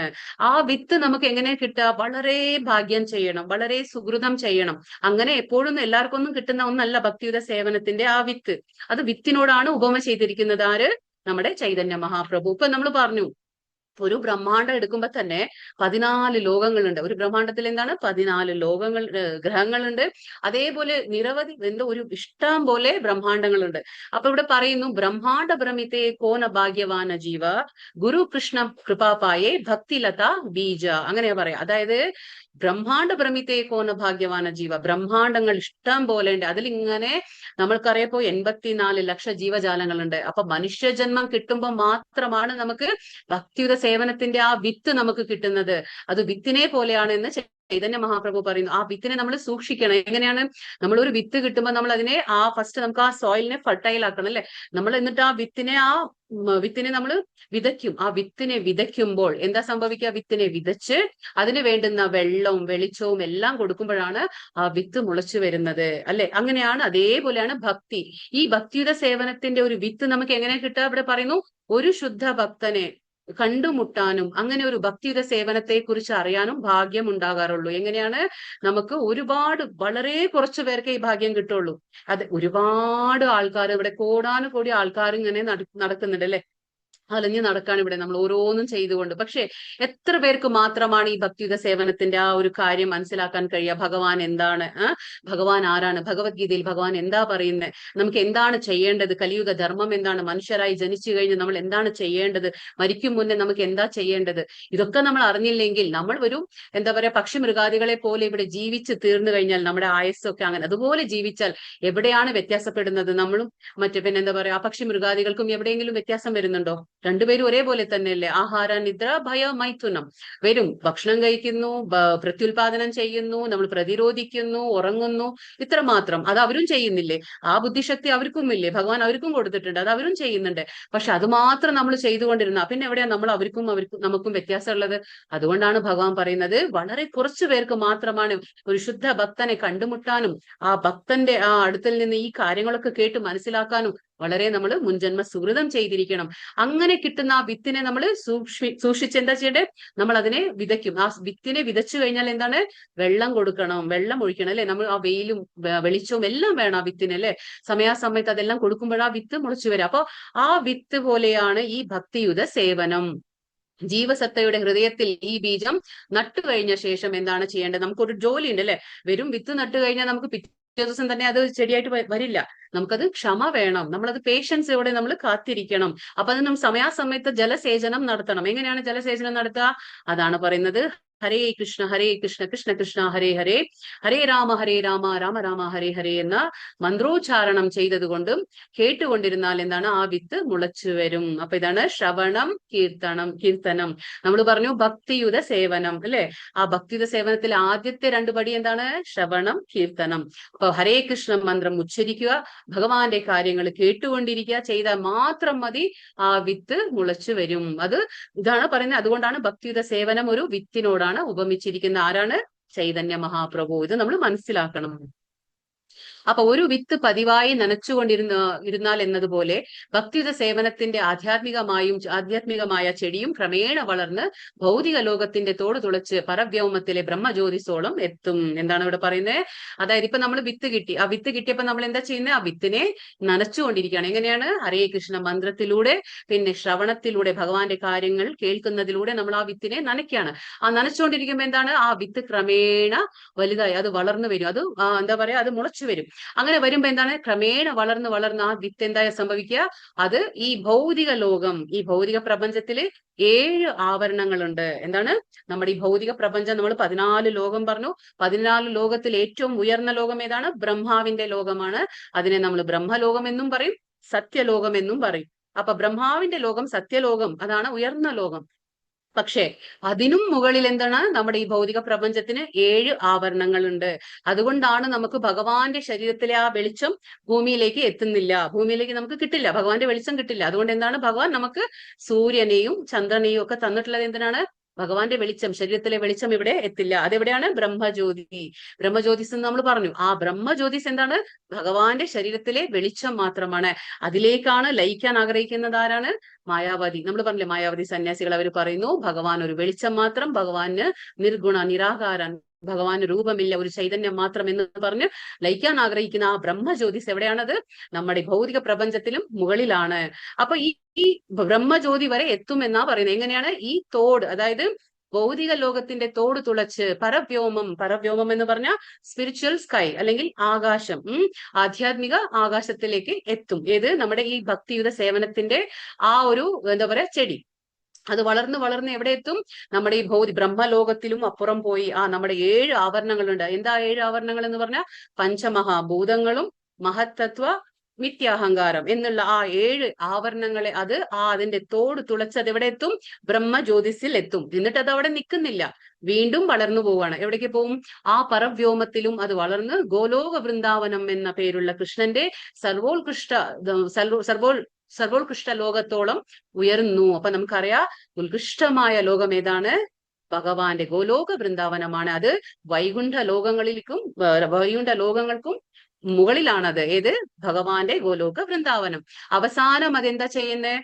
ആ ചെടി അവിടെ വരെ എത്തി കൃഷ്ണന്റെ പാതാരവിന്ദങ്ങളെ ആശ്രയിച്ച് വിശ്രമിക്കുകയും ചെയ്യുന്നു. അവസാനം നമുക്കിവിടെ ഈ ജീവിതത്തിൽ ചെയ്യാനുള്ളത് അത് തന്നെ. ഹരേ കൃഷ്ണ മന്ത്രം ഉച്ചരിച്ചുകൊണ്ട് നമ്മുടെ ഭക്തിയുത സേവനം അനുഷ്ഠിച്ച് നമ്മൾ അവിടേക്ക് എത്താനുള്ള ആ പ്രയത്നമാണ്. അപ്പൊ അതാണ് പറയുന്നത്, അവസാനം അത് കൃഷ്ണന്റെ പാതാരവിന്ദങ്ങളെ ആശ്രയിച്ച് അവിടെ വിശ്രമിക്കുകയും ചെയ്യുന്നു. ഈ വിധത്തിൽ ഒരു വൃക്ഷത്തിന് ക്രമേണ പൂക്കളും കായകളും ഉണ്ടാകുന്നത് പോലെ ഭക്തിയുത സേവനമാകുന്ന ആ ലതയും, ആ ഭക്തിയുത സേവനം എന്ന പറയുന്നത് നമ്മൾ എന്താണ്, ചൈതന്യ മഹാപ്രഭു പറഞ്ഞിട്ടുള്ളത് ഭക്തിലത ബീജ എന്ന് പറയും ഭഗവാൻ ചൈതന്യ പ്രഭു.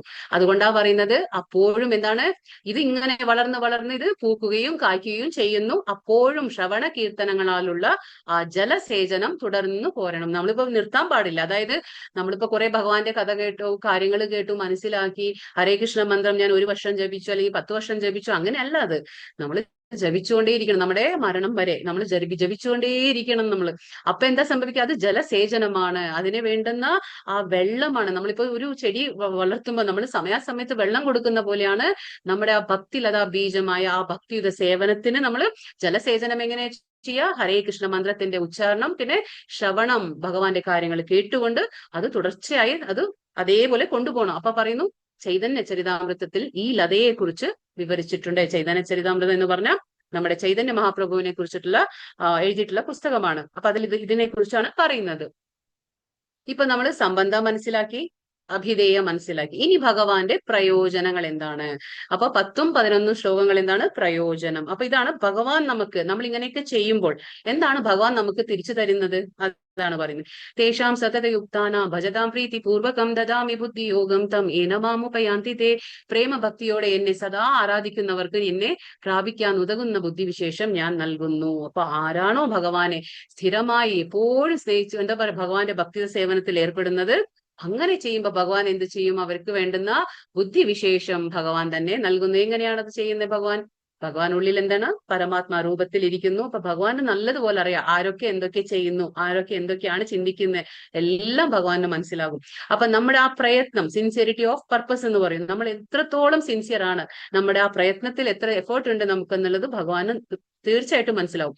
അപ്പൊ എന്ത് ചെയ്യും ഭഗവാൻ? നമുക്കൊരു പക്ഷെ ആ ബുദ്ധിവിശേഷങ്ങളൊന്നും നമുക്കില്ല, നമുക്ക് ഭഗവാനെ മനസ്സിലാക്കാനുള്ള ബുദ്ധിയില്ല. പക്ഷെ എങ്കിലും ഭഗവാൻ എന്ത് ചെയ്യും, ആ വിശേഷം, അതായത് ഭഗവാനെ പ്രാപിക്കാൻ എന്താണോ വേണ്ടത്, എങ്ങനെയാണ് നമ്മൾ ചെയ്യേണ്ടത്, മുന്നോട്ട് ഇനി എങ്ങനെ പോകണം, ഏത് രീതിയിൽ പോകണം, അതൊക്കെ ഭഗവാൻ നമുക്ക് നൽകുമെന്ന് ഭഗവാൻ ഇവിടെ പറയാണ്. ഈ രണ്ടാമത്തേത് ഇനി 11ാമത്തെ ശ്ലോകവും ആ എന്താ പറയാ പ്രയോജനമാണ്. വിശ്വാസ്യനായ ഒരു ആധ്യാത്മിക ഗുരു ഉണ്ടായാലും, ഒരു ആധ്യാത്മിക സംഘടനയിൽ ഉൾപ്പെട്ടാലും നമ്മൾ എന്താണ്, ചിലപ്പോൾ നമുക്കൊരു വിശ്വാസ്യനായ ഒരു ഗുരു നമ്മുടെ ജീവിതത്തിൽ ഉണ്ടായിരിക്കും. അതേപോലെ നമ്മളൊരു ആധ്യാത്മികമായ സംഘടനയിൽ നമ്മൾ ഉൾപ്പെട്ടിട്ടുണ്ടാവും. പക്ഷെ എങ്കിലും മുന്നേറാൻ ഉതകുന്ന ബുദ്ധിശക്തി ഒരാൾക്കില്ലെങ്കിൽ അയാൾക്ക് കൃഷ്ണൻ അന്തര്യാമിയായിരുന്നു ഉപദേശങ്ങൾ നൽകുന്നു. അപ്പൊ നമ്മൾ അന്തര്യാമി എന്ന് എങ്ങനെയാ പറയുന്നത്? ഭഗവാൻ ഉള്ളില് ശ്രീകൃഷ്ണ ഭഗവാൻ എങ്ങനെയാണ് ചതുർഭുജാധാരിയായ ആ ക്ഷീരോദക്ഷായി വിഷ്ണുവിന്റെ രൂപത്തിൽ ഭഗവാൻ എല്ലാവരുടെ ഉള്ളിലും വസിക്കുന്നു, സാക്ഷ്യം വഹിക്കുകയാണ് എല്ലാ കർമ്മങ്ങൾക്കും. അപ്പൊ എന്താ ഭഗവാൻ ചെയ്യുക? അപ്പൊ നമ്മളൊരു ഗുരു ഉണ്ടാവും നമ്മുടെ ജീവിതത്തിൽ, നമ്മളൊരു സംഘടനയിലും ഉണ്ടാകും. പക്ഷേ ഭഗവാന്റെ ഭക്തിയിൽ എങ്ങനെ ഇനി മുന്നോട്ട് പോകണം എന്ന് നമുക്കൊരു എന്താ പറയുക ഐഡിയ ഉണ്ടാവില്ല. അപ്പൊ നമുക്ക് ഒന്നും മനസ്സിലാവില്ല, എങ്ങനെയാണ് ഇനി ഭക്തി നമുക്ക് തുടർച്ചയായിട്ട് കൊണ്ടുപോവുക, എങ്ങനെയാണ് മുന്നോട്ട് പോവാന്ന് നമ്മൾ ചിന്തിക്കേണ്ട ആവശ്യമില്ല. കാരണം ഭഗവാന് മനസ്സിലാകും. ഭഗവാൻ ഉള്ളിലിരുന്നു കൊണ്ട് എന്ത് ചെയ്യും? അന്തര്യാമിയായി ഇരുന്നു കൊണ്ട് ഭഗവാൻ ഒരു ചൈത്യ ഗുരു എന്ന് പറയും. അപ്പൊ പുറമേ ഉള്ളത് എന്താണ്, നമ്മുടെ ബാഹ്യമായിട്ടുള്ള ഗുരു എന്നാണ്, നമുക്ക് അത് കിട്ടും. നമുക്കൊരു സ്പിരിച്വൽ മാസ്റ്റർ എന്ന് നമ്മൾ പറയും, ആധ്യാത്മിക ഗുരു നമുക്ക് കിട്ടും. പക്ഷേ ഉള്ളിലിരുന്നു കൊണ്ട് ഭഗവാൻ നമുക്ക് ഒരു ചൈത്യ ഗുരുവായി പ്രവർത്തിക്കും. അപ്പൊ അന്തര്യാമിയായി ഇരുന്നു കൊണ്ട് ഉപദേശങ്ങൾ നൽകുന്നു. നമ്മളത് മനസ്സിലാക്കില്ല, നമ്മൾ കേൾക്കില്ല. കാരണം എന്താ പറയുക, നമുക്ക് ഈ പ്രപഞ്ചത്തിന്റെ ആ ഒരു ഒച്ചയും ബഹളം, അതായത് നമുക്ക് നമ്മുടെ ആ സുഖഭോഗങ്ങളെ ആസ്വദിക്കാനുള്ള ആ ഒരു തിരക്കിലാണ് നമ്മൾ. അപ്പൊ അതുകൊണ്ട് ഉൾവിളി നമ്മൾ കേൾക്കുന്നില്ല. നമുക്ക് പലപ്പോഴും നമ്മൾ തെറ്റ് ചെയ്യുമ്പോൾ ഒരു വോയിസ് വരും അല്ലെ, ഉൾവിളി എന്ന് പറയും നമ്മൾ, ഗട്ട് ഫീലിംഗ് അല്ലെങ്കിൽ ഇന്നർ വോയിസ് എന്ന് പറയും നമ്മൾ. അതെന്താണ്? അത് ഭഗവാനാണ്. ഭഗവാൻ നമ്മളെ അത് ഓർമ്മപ്പെടുത്താണ്, നീ ചെയ്യാൻ പാടില്ല, നിനക്ക് ഇതാണ് ചെയ്യേണ്ട. ആ ഉൾവിളി നമുക്ക് തീർച്ചയായിട്ടും വരും. നമ്മൾ എന്ത് തെറ്റ് ചെയ്യുമ്പോഴും നമുക്കത് ഉൾവിളി വേണ്ട എന്നുള്ള ഒരു വിളി ഉണ്ടായിരിക്കും. പക്ഷെ നമ്മളത് സട്ടലായിരിക്കും, അത് വളരെ സൂക്ഷ്മമായിരിക്കും, നമ്മളത് കേൾക്കില്ല. അപ്പൊ എന്താണ്, പലപ്പോഴും നമ്മൾ എന്താണ് ആ ഒരു അബദ്ധത്തിൽ ചെന്ന് ചാടും. എന്നിട്ട് നമുക്ക് ചിന്തിക്കും, വേണ്ടായിരുന്നു, ഇങ്ങനെ പറയേണ്ടായിരുന്നു, അല്ലെങ്കിൽ ഇങ്ങനെ പ്രവർത്തിക്കേണ്ടായിരുന്നു എന്നൊക്കെ നമ്മൾ ചിന്തിക്കും. അതെന്താണ്, അത് നമ്മുടെ ആ ഉൾവിളിയെ നമ്മൾ കേൾക്കുന്നില്ല, നമ്മൾ ശ്രദ്ധിക്കുന്നില്ല. അതുകൊണ്ടാണ് ഹരേ കൃഷ്ണ മന്ത്രം ജപിക്കണം എന്ന് പറയുന്നത്. കാരണം ഹരേ കൃഷ്ണ മന്ത്രം ജപിക്കുമ്പോൾ എന്താ സംഭവിക്കാന്ന് വെച്ചാൽ, ക്രമേണ നമ്മൾ പോലും അറിയാതെ ഒരുപാട് മാറ്റങ്ങൾ നമ്മളിൽ വരും. നമ്മൾ പറഞ്ഞില്ല, ഇന്ദ്രിയങ്ങളെ നിയന്ത്രിക്കാൻ കഴിയില്ല. പക്ഷേ നമ്മൾ സ്ഥിരമായി ഹരേ കൃഷ്ണ മന്ത്രം വിടാതെ ജപിക്കുന്ന ഒരാൾക്ക് എന്താണ്, ഭഗവാൻ ഉള്ളിൽ നിന്നും പ്രവർത്തിക്കും. അപ്പൊ എന്താണ്, അവരിൽ നിന്ന് ഒരുപാട് മാറ്റങ്ങൾ വരും അവരുടെ ജീവിതത്തിൽ. ആ മാറ്റങ്ങൾ മൂലം എന്താണ്, അപ്പൊ അവർക്ക് മനസ്സിലാവും, ഉള്ളിൽ നിന്ന് ആ വരുന്ന ആ വിളി, ആ ഭഗവാന്റെ ആ ശബ്ദം അവർക്ക് കേൾക്കാനുള്ള ഒരു അവസരം കിട്ടും. അതാണ് പറഞ്ഞത്, അന്തര്യാമിയായിരുന്നു ഭഗവാൻ ഉപദേശങ്ങൾ നൽകുന്നു. നമുക്കപ്പൊ നേർവഴിക്ക് ഭഗവാൻ നമ്മളെ നയിക്കും. തീർച്ചയായിട്ടും നമ്മളപ്പോ വഴി തെറ്റില്ല. അതാണ് പറയുന്നത്. അങ്ങനെ ആ ഭക്തനും അവസാനത്തിൽ പ്രയാസം കൂടാതെ ഭഗവാനാൽ എത്തിച്ചേരാൻ ഇടവരുന്നു. അങ്ങനെ എന്താ സംഭവിക്കുക, ഒരു ഭക്തന് തെറ്റ് ചെയ്യാതെ, അവൻ എന്താണ്, ഒരു വഴി തെറ്റാതെ, പ്രയാസം കൂടാതെ, ഒരുപാട് ബുദ്ധിമുട്ടൊന്നും വേണ്ട. കാരണം ഭഗവാൻ നോക്കുകയാണല്ലോ, നമ്മൾ അത്രയും പ്രയത്നിക്കുമ്പോൾ തീർച്ചയായിട്ടും ഭഗവാൻ നമ്മളെ സ്വീകരിക്കും. അതാ പറയുന്നത്, ഭഗവാനിൽ എത്തിച്ചേരാനുള്ള ആ ഒരു ഇടവരുന്ന അവസരം നമുക്ക് കിട്ടുന്നു. നിരന്തരം കൃഷ്ണാവബോധത്തോടെ ജീവിക്കുകയും പ്രേമഭക്തിയോടെ കൃഷ്ണന്റെ സേവ ചെയ്യുകയും എന്താ പറയാ ചെയ്യുകയുമാണ് ആവശ്യമായ യോഗ്യത. അപ്പൊ ഒരു യോഗ്യത എന്താണ്, നമുക്കൊന്നും ചെയ്യേണ്ട, ഭഗവാൻ എല്ലാ കാര്യങ്ങളും നോക്കിക്കോളും. നമുക്ക് എന്താ ചെയ്യേണ്ടത്, പ്രേമഭക്തിയോടെ കൃഷ്ണന്റെ സേവ ചെയ്യുകയാണ് നമ്മൾ ചെയ്യേണ്ട ഒരു കാര്യം. നമുക്കൊരു യോഗ്യത എന്ന് പറഞ്ഞാൽ വേറൊന്നും ചെയ്യേണ്ട. നമ്മുടെ ആ ഭഗവാൻ പറഞ്ഞില്ലേ, എപ്പോഴും ഭക്തിയോടെ പ്രേമത്തോടെ എന്ത് നമ്മൾ ചെയ്യണം, അത് മാത്രം നമുക്കൊരു യോഗ്യതയുള്ളൂ. ഭക്തൻ കൃഷ്ണന് വേണ്ടി എന്തെങ്കിലും പ്രവർത്തി ചെയ്തുകൊണ്ടേയിരിക്കണം, ചെയ്യണം. അതാണ് പറയുന്നത്. നമ്മൾ വെറുതെ ഇരിക്കില്ല. ഭക്തൻ എന്ന് പറയുമ്പോ അവര് എന്താ പറയാ, നിഷ്ക്രിയത അല്ലാതെ, അത് നമ്മൾ പറയില്ല ഇനർഷ്യ, അതല്ല. നമ്മളെപ്പോഴും ആക്റ്റീവാണ്, നമ്മൾ എപ്പോഴും എന്തെങ്കിലുമൊക്കെ ചെയ്തുകൊണ്ടിരിക്കും. നമ്മൾ അവ്യർത്ഥ കാലത്വം, അതായത് നമ്മൾ സമയം പാഴാക്കില്ല. നമ്മൾ ഒന്നുകിൽ ഭഗവാന്റെ കാര്യങ്ങൾ കേൾക്കായിരിക്കും, അല്ലെങ്കിൽ ഭഗവാന്റെ പുസ്തകം വായിക്കും, അല്ലെങ്കിൽ ഭഗവാന്റെ കാര്യങ്ങൾ എന്താ പറയാ, പൂജകളും കാര്യങ്ങളൊക്കെ ചെയ്യും. ഇങ്ങനെയുള്ള മറ്റുള്ളവർക്ക് പറഞ്ഞു കൊടുക്കും ഭഗവാന്റെ കാര്യങ്ങൾ. ഇതൊക്കെ തന്നെ ഒരു ഭക്തൻ എപ്പോഴും വെറുതെ ഇരിക്കില്ല, എന്തെങ്കിലുമൊക്കെ ചെയ്തുകൊണ്ടേയിരിക്കും. അതാണ് അവരുടെ ജീവിതം. ഇനിയിപ്പോ അവര് ഭൗതികമായിട്ടുള്ള കാര്യങ്ങൾ ചെയ്യുമ്പോഴും ഭഗവാന്റെ എന്തെങ്കിലുമൊക്കെ മനസ്സിൽ സ്മരണ ഉണ്ടായിരിക്കും അവർക്ക്, അത് മതി. അതെന്താണ് മൂന്നാമത്തെ സ്റ്റെപ്പ് അല്ലെ, സ്മരണ, ഭഗവാനെ കുറിച്ച് ചിന്ത. എപ്പോഴും ഭഗവാനെ കുറിച്ച് ചിന്തിച്ചുകൊണ്ട് എന്തും പ്രവർത്തിക്കുമ്പോൾ അതും കൂടി ഭക്തിയുടെ സേവനമായി തീരാണ്. അപ്പൊ അത് പ്രേമപൂർവമാവുകയും വേണം. അതാ പറയുന്നത്, പ്രേമപൂർവം. ആത്മസാക്ഷാത്കാരത്തിന്റെ മാർഗത്തിൽ മുന്നോട്ടു പോകാൻ തക്ക ബുദ്ധിശക്തി ഇല്ലെങ്കിലും ഭക്തിപൂർവമായ ഭഗവത് സേവനത്തിൽ നിർവ്യാജം ഏർപ്പെട്ടുകൊണ്ടിരുന്നാൽ എന്താണ്, അയാൾക്ക് പുരോഗതിക്ക് വേണ്ടുന്ന ആ ഭഗവത് സന്നിധി പോകുന്നതിനുള്ള ഒരു അവസരം കൃഷ്ണൻ നൽകിക്കൊള്ളും. നമ്മളൊന്നും ചിന്തിക്കേണ്ട ആവശ്യമില്ല. നമുക്ക് ആ പ്രേമപൂർവ്വ ഭക്തി നമ്മൾ ചെയ്താൽ മാത്രം മതി.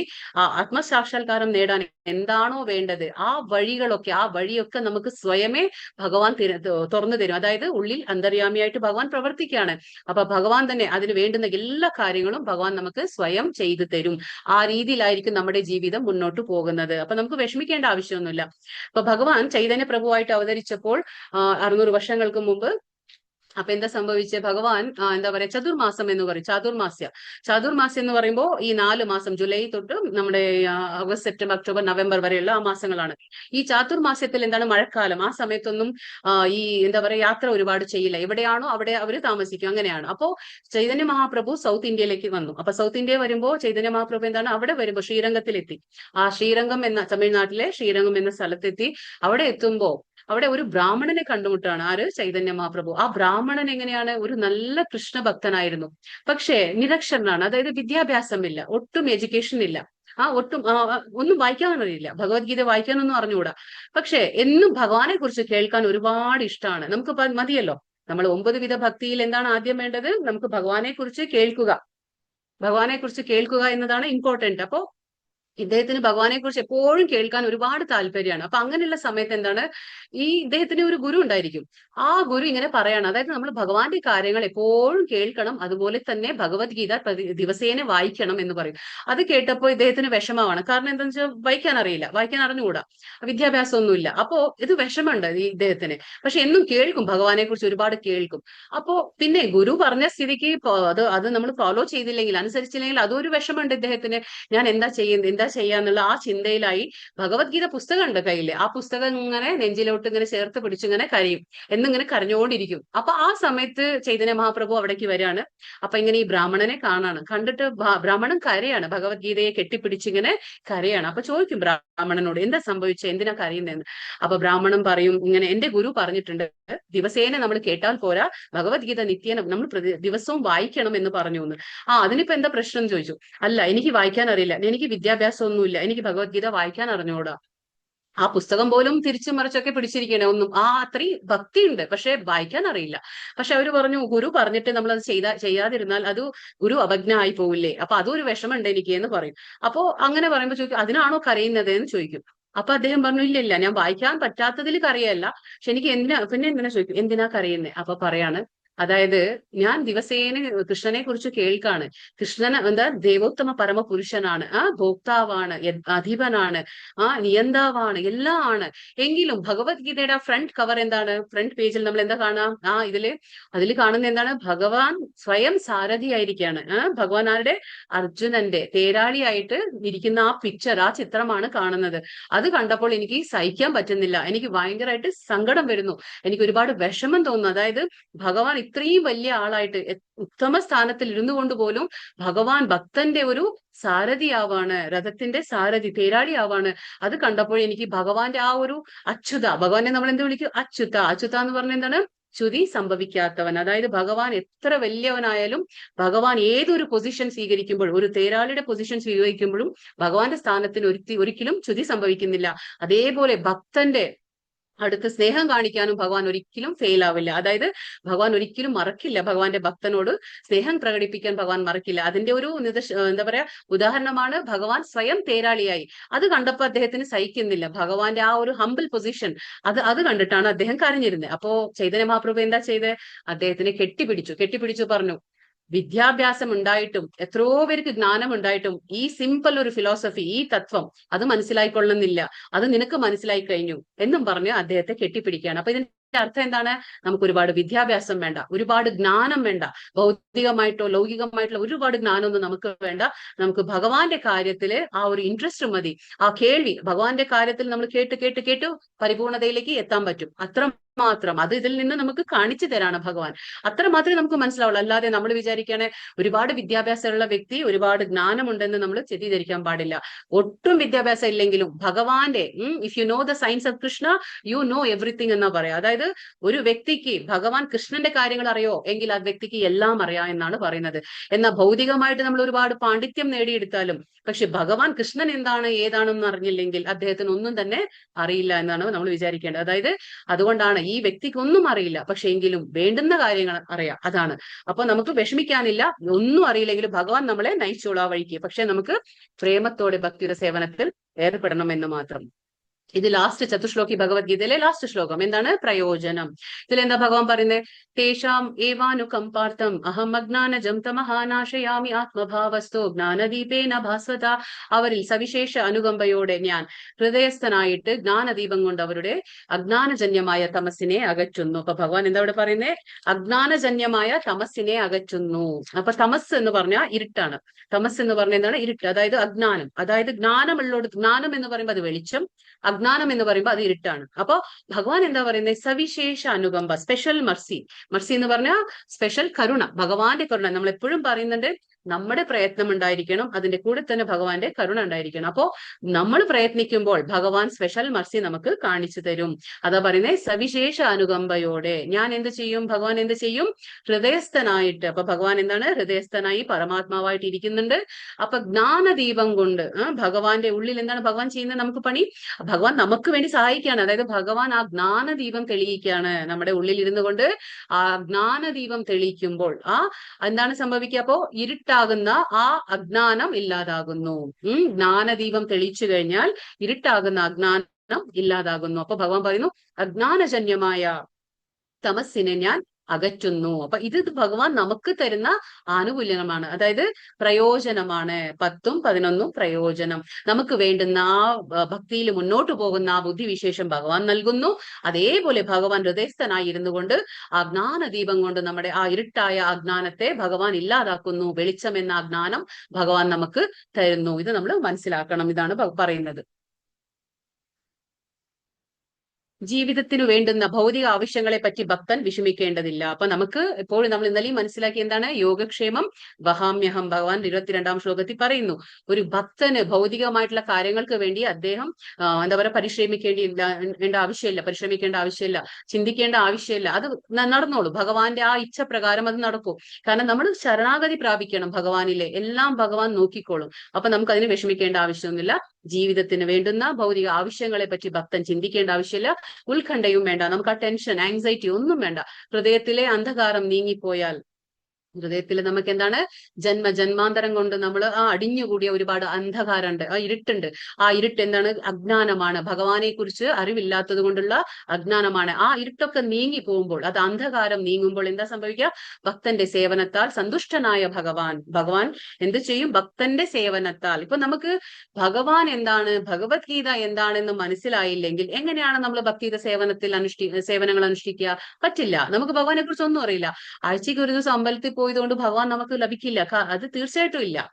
എന്താ വെച്ചാൽ ഭഗവാൻ എന്ന് ഭക്തി എന്ന് പറയുമ്പോൾ സേവനം ഉണ്ടായിരിക്കണം അവിടെ.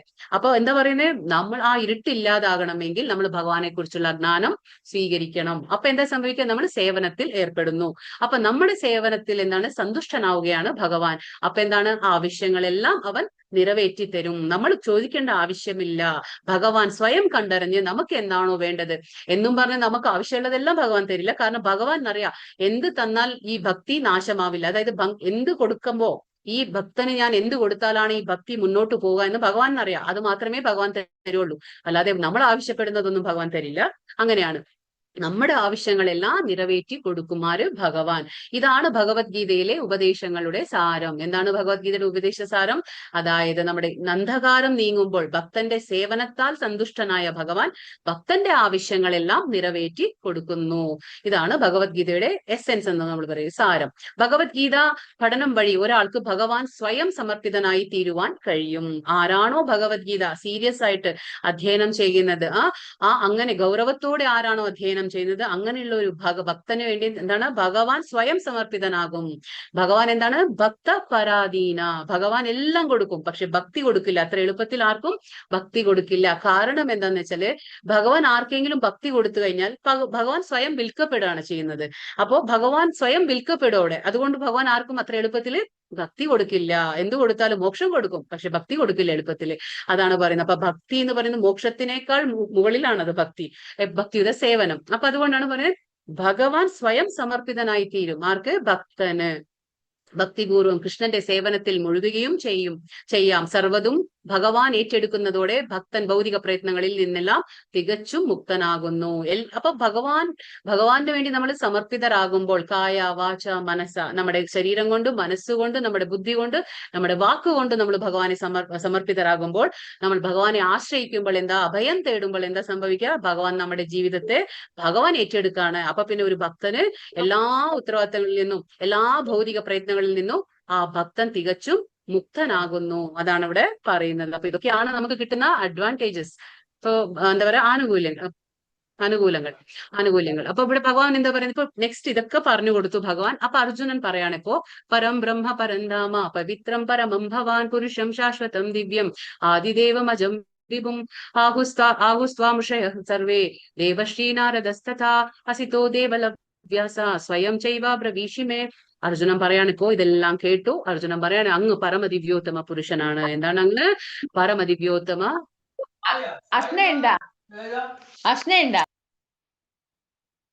ദയവായി മ്യൂട്ട് ചെയ്യണേ. ഹരേ കൃഷ്ണ. ഓക്കെ. അപ്പൊ ഇവിടെ അർജുനൻ പറയാണ് അങ്ങ് പരമദിവ്യോത്തമ പുരുഷനാണ്. പരമമായ ധാമവും പവിത്രമായതും നിരപേക്ഷ തത്വവും ഭഗവാൻ തന്നെയാണ്. നിരപേക്ഷ തത്വം എന്ന് പറഞ്ഞാൽ അബ്സൊല്യൂട്ട് ട്രൂത്ത് എന്ന് പറയും നമ്മള്. പരമസത്യം അത് ഭഗവാൻ തന്നെയാണ്. പിന്നെ സനാതനനാണ്, അഭൗതികനാണ്, ആദി പുരുഷനാണ്, അജനാണ്. അജൻ എന്ന് പറഞ്ഞാൽ ജന്മമില്ലാത്തത്, മഹാനുമാണ് അങ്ങെന്ന് പറയുന്നു. ദേവർഷിയായ നാരദനും അസിതനും എന്താ പറയാ ദേവലൻ, ഇതൊക്കെ ഋഷിമാരുടെ കാര്യങ്ങൾ പറയാണ്.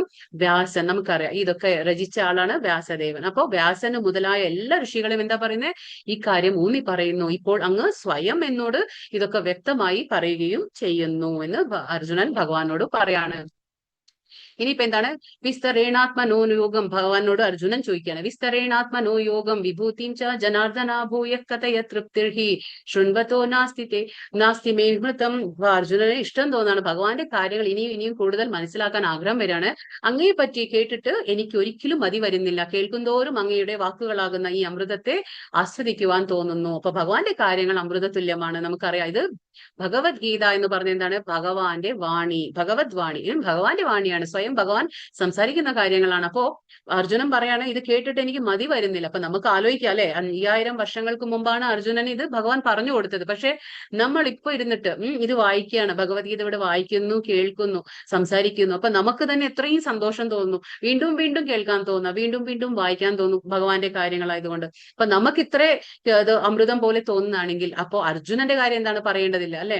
കാരണം അർജുനൻ നേരിട്ട് കേൾക്കാണ്, ഭഗവാന്റെ ആ നേരിട്ട് ഇതൊക്കെ കേൾക്കാനുള്ള ഒരു അവസരം അർജുനന് കിട്ടാണ്. അപ്പൊ പറയാണ്, അങ്ങയുടെ വാക്കുകളാകുന്ന അമൃതത്തെ ആസ്വദിച്ച് മതി വരുന്നില്ല എന്ന് പറയാണ് അർജുനൻ. ഹേ ജനാർദ്ദന, അങ്ങയുടെ വിഭൂതികളെ പറ്റി, അവയുടെ യൗകിക പ്രഭാവത്തെ പറ്റി വീണ്ടും വിശദമായി ഒന്ന് വിവരിച്ചു തന്നാലും. അപ്പൊ ഭഗവാൻ ഇപ്പൊ ചോദിക്കുകയാണ്, അർജുനൻ അങ്ങയുടെ വിഭൂതികൾ എന്താ? വിഭൂതികൾ എന്ന് പറഞ്ഞാൽ ശക്തികൾ എന്താ, ഐശ്വര്യങ്ങൾ എന്താ, അതൊക്കെ ഒന്ന് വിവരിച്ചു തരൂ, ഞാനൊന്ന് കേൾക്കട്ടെ എന്ന് പറയാണ് ആര്? അർജുനൻ. ശ്രീ ഭഗവാൻ ഉവാച അന്തതേ കഥയിഷ്യാമി ദിവ്യാഹ്യാത്മാ വിഭൂതയ പ്രാധാന്യത കുരുശ്രേഷ്ഠ നാസ്ത്യന്തോ വിസ്തരസ്യ മേ. ശ്രീ ഭഗവാൻ പറഞ്ഞ, അപ്പൊ ഭഗവാൻ പറയാണ്, അതായത് അർജുന, ഭാസുരങ്ങളായ എന്ന് പറഞ്ഞ തേജോമയമായ അത്യുജ്വലമായ എന്റെ വിഭൂതികളെ പറ്റി ഞാൻ ഇനി പറഞ്ഞു തരാം. പക്ഷെ എന്താണ് ഭഗവാൻ പറഞ്ഞത്? പക്ഷെ ഞാൻ പ്രാധാന്യമുള്ളത് മാത്രമേ പറയുള്ളൂ. കാരണം ഭഗവാന്റെ വിഭൂതികൾ, ഭഗവാന്റെ ലീലകൾ എണ്ണമറ്റതാണ്. അതെന്താണ്? കടലിലെ ആ ഒരു എന്താ പറയാ, നമുക്ക് ആ തിരമാലകളെ പോലെയാണത്. തിരം ഒന്ന് കഴിഞ്ഞ ഒന്ന് അങ്ങനെ, അതിന് എണ്ണമില്ല, നമുക്കത് എണ്ണാൻ പറ്റില്ല, ആ രീതിയിലാണ്. അപ്പൊ വിസ്തരിക്കുവാൻ ഭഗവാൻ പറയണേ, വിസ്തരിക്കുകയാണെങ്കിൽ അവയ്ക്ക് അവസാനമേ ഉണ്ടാകുന്നില്ല. അപ്പൊ അതുകൊണ്ട് ഞാൻ വളരെ പ്രാധാന്യം ഇത് മാത്രമായി ഞാനിപ്പോ പറഞ്ഞു തരുന്നുള്ളൂ എന്ന് ഭഗവാൻ പറയാണ്. അഹമാത്മാ ഗുഡാകേശ സർവഭൂതാശയസ്ഥിതഃ അഹമാദിശ്ച മധ്യം ച ഭൂതാനാമന്ത ഏവ ച. ഹേ അർജുന, ജീവജാലങ്ങളുടെ എല്ലാം ഹൃദയത്തിൽ സ്ഥിതി ചെയ്യുന്ന പരമാത്മാവാണ് ഞാൻ, അവയുടെ തുടക്കവും മധ്യവും അവസാനവും ഞാനാകുന്നു. അപ്പൊ ഒരു ജീവാത്മാവിന്റെ ഹൃദയസ്ഥനാണ് ഭഗവാൻ അല്ലെ. ഇപ്പൊ ഈ ചിത്രത്തിൽ എന്താ കാണുന്നത്? ശംഖ് ചക്ര ഗദ പിടിച്ചിട്ടുള്ള ഭഗവാനാണ്. അപ്പൊ ഭഗവാൻ ആരാണ്? നമ്മുടെ പരമാത്മാവായിട്ട് എല്ലാവരുടെയും ഹൃദയത്തിൽ ഭഗവാൻ വസിക്കുന്നു. അപ്പൊ ഭഗവാൻ എന്താണ് പറയാണ് അർജുനനോട്? എല്ലാ ജീവജാലങ്ങളുടെ ഹൃദയത്തിൽ ഞാൻ സ്ഥിതി ചെയ്യുന്നു പരമാത്മാവായിട്ട്. അത് ആദ്യം പറഞ്ഞു കൊടുക്കാണ് അർജുനനോട്. അവയുടെ തുടക്കമാകട്ടെ, മധ്യമാകട്ടെ, അന്ത്യമാവട്ടെ എല്ലാം ഭഗവാനാണ്. അപ്പൊ ഭഗവാനിൽ നിന്നെല്ലാം തുടങ്ങുന്നു, ഭഗവാനിൽ നിന്നെല്ലാം അവസാനിക്കുന്നു, എല്ലാം ഭഗവാനാണ്. അപ്പൊ അത് നമ്മൾ മനസ്സിലാക്കണം. ഈ ഒരു ബേസിക് എന്താ പറയാ, ആ ഒരു എസെൻസ് ആണ്, അത് നമ്മൾ മനസ്സിലാക്കണം. ഇനിയിപ്പോ ഇവിടുന്ന് അങ്ങോട്ട് ഭഗവാൻ ഓരോന്നും ഭഗവാന്റെ കാര്യങ്ങള് വിസ്തരിച്ചു പറയാണ്. അതായത് ഭഗവാന്റെ വിഭൂതികളെ കുറിച്ച് ഭഗവാൻ പറയാണ്. എന്തൊക്കെയാണ്? ആദിത്യന്മാരുടെ കൂട്ടത്തിൽ വിഷ്ണുവും, ജ്യോതിസുകളിൽ എന്താ പറയാ ദീപ്തിമത്തായ സൂര്യനും, മരുത്തുക്കളിൽ മരീചിയും. മരുത്തെന്ന് പറഞ്ഞാൽ കാറ്റും. അതിലെന്താണ്? മരീചിയാണ്. നക്ഷത്രങ്ങളിൽ ഭഗവാൻ എന്താണ്? ചന്ദ്രനാണ്. നക്ഷത്രാണമഹം ശശിഹി എന്ന് പറയും. അപ്പൊ നക്ഷത്രങ്ങളിൽ ഭഗവാൻ ചന്ദ്രനാകുന്നു എന്ന് പറയുന്നു. പിന്നെ വേദങ്ങളിൽ 4 വേദങ്ങളുണ്ട് നമുക്കറിയാം. അതിൽ ഭഗവാൻ ഏതാണ്? സാമവേദമാണ്. അപ്പൊ ഭഗവാൻ ഇപ്പൊ ഓരോന്നിലും ഞാൻ എന്തൊക്കെയാണ് എന്ന് ഭഗവാൻ പറഞ്ഞുതരാണ്. അപ്പൊ നമുക്ക് ഓരോന്നും കാണുമ്പോൾ നമുക്ക് അത് ഭഗവാനെ ഓർക്കാനുള്ള ആ വഴി ഭഗവാൻ പറഞ്ഞുതരാണ്. അപ്പൊ വേദങ്ങളിൽ ഭഗവാൻ എന്താണ്? സാമവേദം. ഇപ്പൊ നമുക്ക് നക്ഷത്രങ്ങൾ ആകാശത്ത് നോക്കുമ്പോൾ നമുക്ക് നക്ഷത്രങ്ങളെ കാണാം, ചന്ദ്രനെ കാണാം. അപ്പൊ ചന്ദ്രനെ കാണുമ്പോൾ നമുക്ക് എപ്പോഴും ഭഗവാനെ ഓർക്കാം. കാരണം ഭഗവാൻ പറയുന്നു, നക്ഷത്രങ്ങളിൽ ഞാൻ ചന്ദ്രനാകുന്നു. അപ്പൊ ചന്ദ്രനെ കാണുമ്പോൾ നമുക്കിനി ഭഗവാനെ ഓർക്കാം. അതാണ് ഭഗവാൻ പറയുന്നത്, നമ്മുടെ ഈ ഇന്ദ്രിയങ്ങൾക്ക് എങ്ങനെയൊക്കെയാണ് ഭഗവാനെ കാണാൻ പറ്റുന്നത്, അതാണ് ഭഗവാൻ പറഞ്ഞിരുന്നത്. അപ്പൊ നമുക്കിനി പുറത്തിറങ്ങി കഴിഞ്ഞാൽ എന്തൊക്കെ കാണുമ്പോഴും അത് ഭഗവാനെ ഓർക്കാനുള്ള ഒരു അവസരം ഭഗവാൻ തരികയാണ് നമുക്ക്. ദേവന്മാരിൽ ഇന്ദ്രനും, ഇന്ദ്രിയങ്ങളിൽ മനസ്സ്. അപ്പൊ നമുക്ക് ഇന്ദ്രിയങ്ങൾ എത്രയാണ്? 10 ഇന്ദ്രിയങ്ങളുണ്ട് അല്ലെ. 5 ജ്ഞാനേന്ദ്രിയം, 5 കർമ്മേന്ദ്രിയം, പിന്നെ ഒരു മനസ്സ് അന്തരേന്ദ്രിയ എന്ന് പറയും. അപ്പൊ മനസ്സും കൂടി ഒരു ഇന്ദ്രിയമാണ്. അപ്പൊ 11 ഇന്ദ്രിയങ്ങളിൽ ഭഗവാൻ പറയുന്നു, ആ ഇന്ദ്രിയങ്ങളിൽ ഞാൻ എന്താണ്? മനസ്സാണ്. ജീവഗണങ്ങളിൽ ജീവചൈതന്യം, അതായത് നമ്മുടെ അവബോധം. നമ്മളിപ്പോ ഭഗവാനെ കുറിച്ച് സംസാരിക്കുന്നു, കേൾക്കുന്നു. ഈ നമ്മുടെ ഈ അവബോധം എന്താണ്? ഭഗവാൻ പറയുന്നു, അത് ഞാനാകുന്നു. അപ്പൊ നമുക്ക് ആ അവബോധത്തിൽ ആരെ നിറയ്ക്കേണ്ടത്? കൃഷ്ണനെ. അതാണ് പറയുന്നത്. അപ്പൊ ഭഗവാനാണ് ആ ചൈതന്യം, അല്ലെങ്കിൽ ആ അവബോധം ഭഗവാനാകുന്നു. രുദ്രന്മാരിൽ വെച്ച് ശിവനാണ്. അപ്പൊ 11 രുദ്രന്മാരെ നമുക്കറിയാം. ആ 11 രുദ്രന്മാരിൽ ഭഗവാൻ എന്താകുന്നു? ശിവനാകുന്നു. യക്ഷരാക്ഷസരിൽ കുബേരനും, വസുക്കളിൽ അഗ്നിയും. വസു എന്ന് പറഞ്ഞാൽ അഷ്ടവസുക്കൾ, 8 വസുക്കളുണ്ട്. അതിൽ പഞ്ചമഹാഭൂതങ്ങൾ, സൂര്യൻ, ചന്ദ്രൻ, നക്ഷത്രം, ഇത്രയും കാര്യങ്ങൾ വരും. അഷ്ടവസുക്കൾ. ആ അഷ്ടവസുക്കളിൽ ഭഗവാൻ എന്താണ്? അഗ്നിയാകുന്നു. പർവ്വതങ്ങളിൽ ഭഗവാൻ മേരു പർവ്വതം. അതാണ്. ഹേ അർജുന, പുരോഹിതന്മാരിൽ ഞാൻ പ്രധാനിയായ ബൃഹസ്പതി, അതാണ് സേനാധിപരിൽ ഞാനാണ് കാർത്തികേയനാണ്. ആരാണ്? കാർത്തികേയനാണ് ഭഗവാൻ. ജലാശയങ്ങളിൽ ഭഗവാൻ സമുദ്രമാകുന്നു. മഹർഷികളിൽ ഭൃഗുമുനി എന്ന് നമ്മൾ കേട്ടിട്ടുണ്ട്. അപ്പൊ ഭൃഗുമുനിയാകുന്നു. സ്പന്ദനങ്ങളിൽ, വാക്കുകളിൽ, എന്താണ് സ്പന്ദനം എന്ന് പറഞ്ഞാൽ വാക്കുകളിൽ ഭഗവാൻ അഭൗതികമായ ഓംകാരം. നമുക്ക് എപ്പോഴും അറിയാം ഓം എന്ന് പറയുമ്പോൾ അതെന്താണ്? പ്രണവമന്ത്രം. അത് ഭഗവാനാകുന്നു. യജ്ഞങ്ങളിൽ തിരുനാമ ജപം. ഇവിടെയാണ് ഭഗവാൻ പറയുന്നത്. 10ാമത്തെ അധ്യായം 25ാം ശ്ലോകത്തിൽ ഭഗവാൻ പറയുന്നു, യജ്ഞാനാം ജപയജ്ഞോസ്മി മഹർഷീണാം ഭൃഗു. മഹർഷികളിൽ ഭൃഗുവാകുന്നു. പർവ്വതങ്ങളിൽ എന്താകുന്നു? ഭഗവാൻ പറഞ്ഞൂടെ, മഹർഷികളിൽ ഭൃഗുവാകുന്നു. സ്പന്ദനങ്ങളിൽ, വാക്കുകളിൽ എന്താണ്? അഭൗതികമായ ഓങ്കാരമാകുന്നു. യജ്ഞങ്ങളിൽ തിരുനാമ ജപം. സ്ഥാവരങ്ങളിൽ ഹിമാലയമാകുന്നു. ഭഗവാൻ സ്ഥാവരങ്ങളിൽ ഹിമാലയം. ഇപ്പൊ ഇവിടെ പറയുന്നു യജ്ഞങ്ങളിൽ തിരുനാമ ജപം.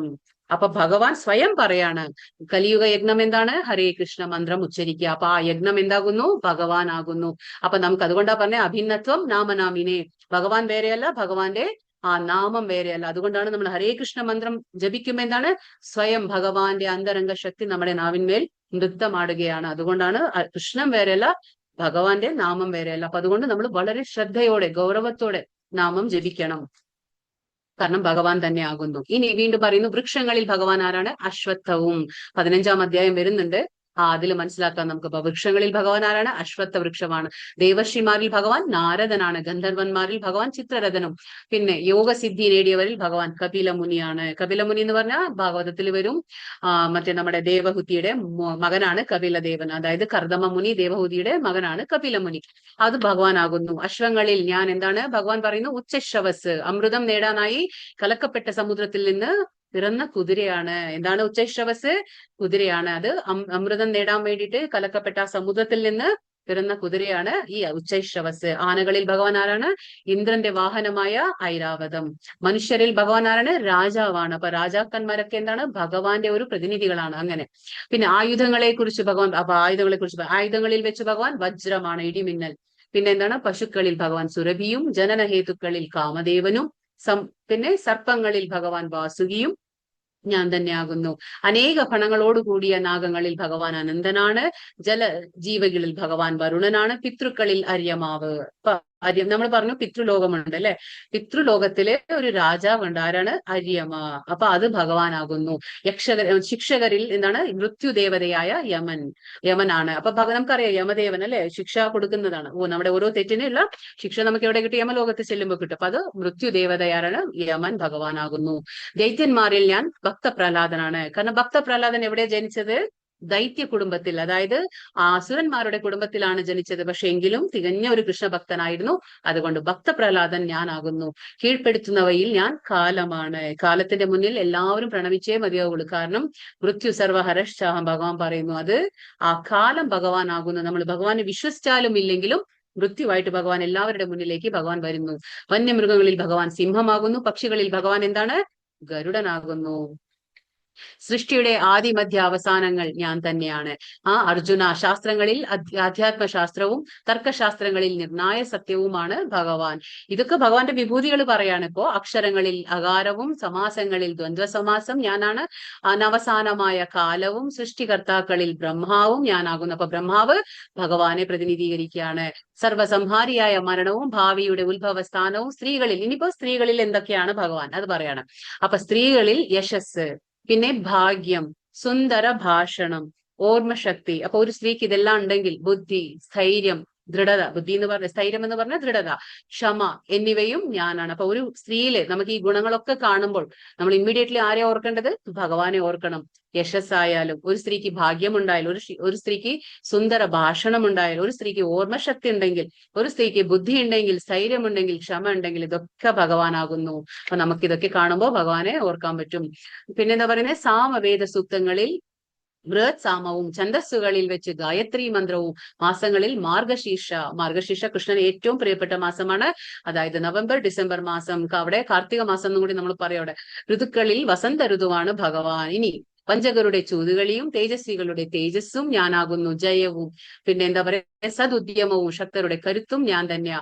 വൃഷ്ണികുലത്തിൽ വാസുദേവനും, പാണ്ഡവരിൽ അർജുനൻ. പാണ്ഡവരിൽ ആരാണ് ഭഗവാൻ റെപ്രസെന്റ് ചെയ്യുന്നത്? അർജുനനാണ് ഭഗവാനെ റെപ്രസെന്റ് ചെയ്യുന്നത്. മുനികളിൽ വ്യാസനും, കാരണം വ്യാസൻ ഭഗവാന്റെ ഒരു അവതാരം തന്നെയാണ്, അത് സാഹിത്യ അവതാരം തന്നെയാണ്. ചിന്തകരിൽ ഭഗവാൻ ഉഷനാകവി. ഉഷനാകവി എന്ന് പറഞ്ഞാൽ ശുക്രാചാര്യൻ. ഉഷനാകവി ആരാണ്? ശുക്രാചാര്യൻ, അതായത് നമ്മുടെ അസുര ഗുരുവാണ്. ശുക്രാചാര്യൻ വന്ന് അസുരന്മാരുടെ ഗുരുവാണ്. അപ്പൊ ഉഷനാകവിയാണ് ഞാൻ. പിന്നെ നിയമരാഹിത്യങ്ങളെ അടിച്ചമർത്തുന്ന പദ്ധതികളിൽ ഞാൻ ദണ്ഡമാണ്, ശിക്ഷയാണ്. വിജയം കാക്ഷിക്കുന്നവരുടെ നീതി എന്നിവയും ഗോപ്യങ്ങളിൽ മൗനവും. സീക്രട്സിൽ എന്താണ് നമ്മൾ എപ്പോഴും പറയില്ലേ, ഒരു സീക്രട്ട്, ഒരു രഹസ്യം ഉണ്ടെങ്കിൽ അതിൽ മൗനം പാലിക്കണം. അതായത് നമ്മൾ അനാവശ്യമായിട്ട് സംസാരിക്കാൻ പാടില്ല. അതുകൊണ്ടാണ് പറയുന്നത് മൗനം പാലിക്കുന്നത്. ആ മൗനം എന്താകുന്നു? ഭഗവാനാകുന്നു. പിന്നെ ജ്ഞാനികളുടെ ജ്ഞാനവും. ഒരാൾക്കൊരു ജ്ഞാനമുണ്ടെങ്കിൽ ആ ജ്ഞാനമാരാണ്? അത് ഭഗവാനാകുന്നു. പിന്നെ അല്ലയോ അർജുന, സർവഭൂതങ്ങളുടെയും ആദി ബീജവും ഞാനാണ്. അപ്പൊ എന്താണ്? ഭഗവാൻ എല്ലാ ഈ കാണുന്ന 84 ലക്ഷ ജീവജാലങ്ങൾക്കും ആദി ബീജൻ ആരാണ്? ഭഗവാൻ തന്നെയാകുന്നു. എന്നെ കൂടാതെ ചരാചരങ്ങളിൽ ഒന്നിനും നിലനിൽപ്പില്ല. അത് നമ്മൾ ബേസിക് ആണ്, നമ്മൾ മനസ്സിലാക്കണം. കാണുന്നത് എന്തിനും അതിനൊക്കെ ഒരു അസ്തിത്വം അതുണ്ടെങ്കിൽ, അത് നിലനിൽപ്പുണ്ടെങ്കിൽ അത് ഭഗവാൻ കാരണമാണ്. അപ്പൊ ഭഗവാൻ ഇല്ലാതെ ഒന്നിനും നിലനിൽപ്പില്ല എന്ന് നമ്മൾ മനസ്സിലാക്കണം. നാന്തോസ്തീമദിവ്യാനാം വിഭൂതീനാം പരന്തപ ഏഷ തുദ്ദേശതഃ പ്രോക്ത വിഭൂതേർ വിസ്തരോമയ.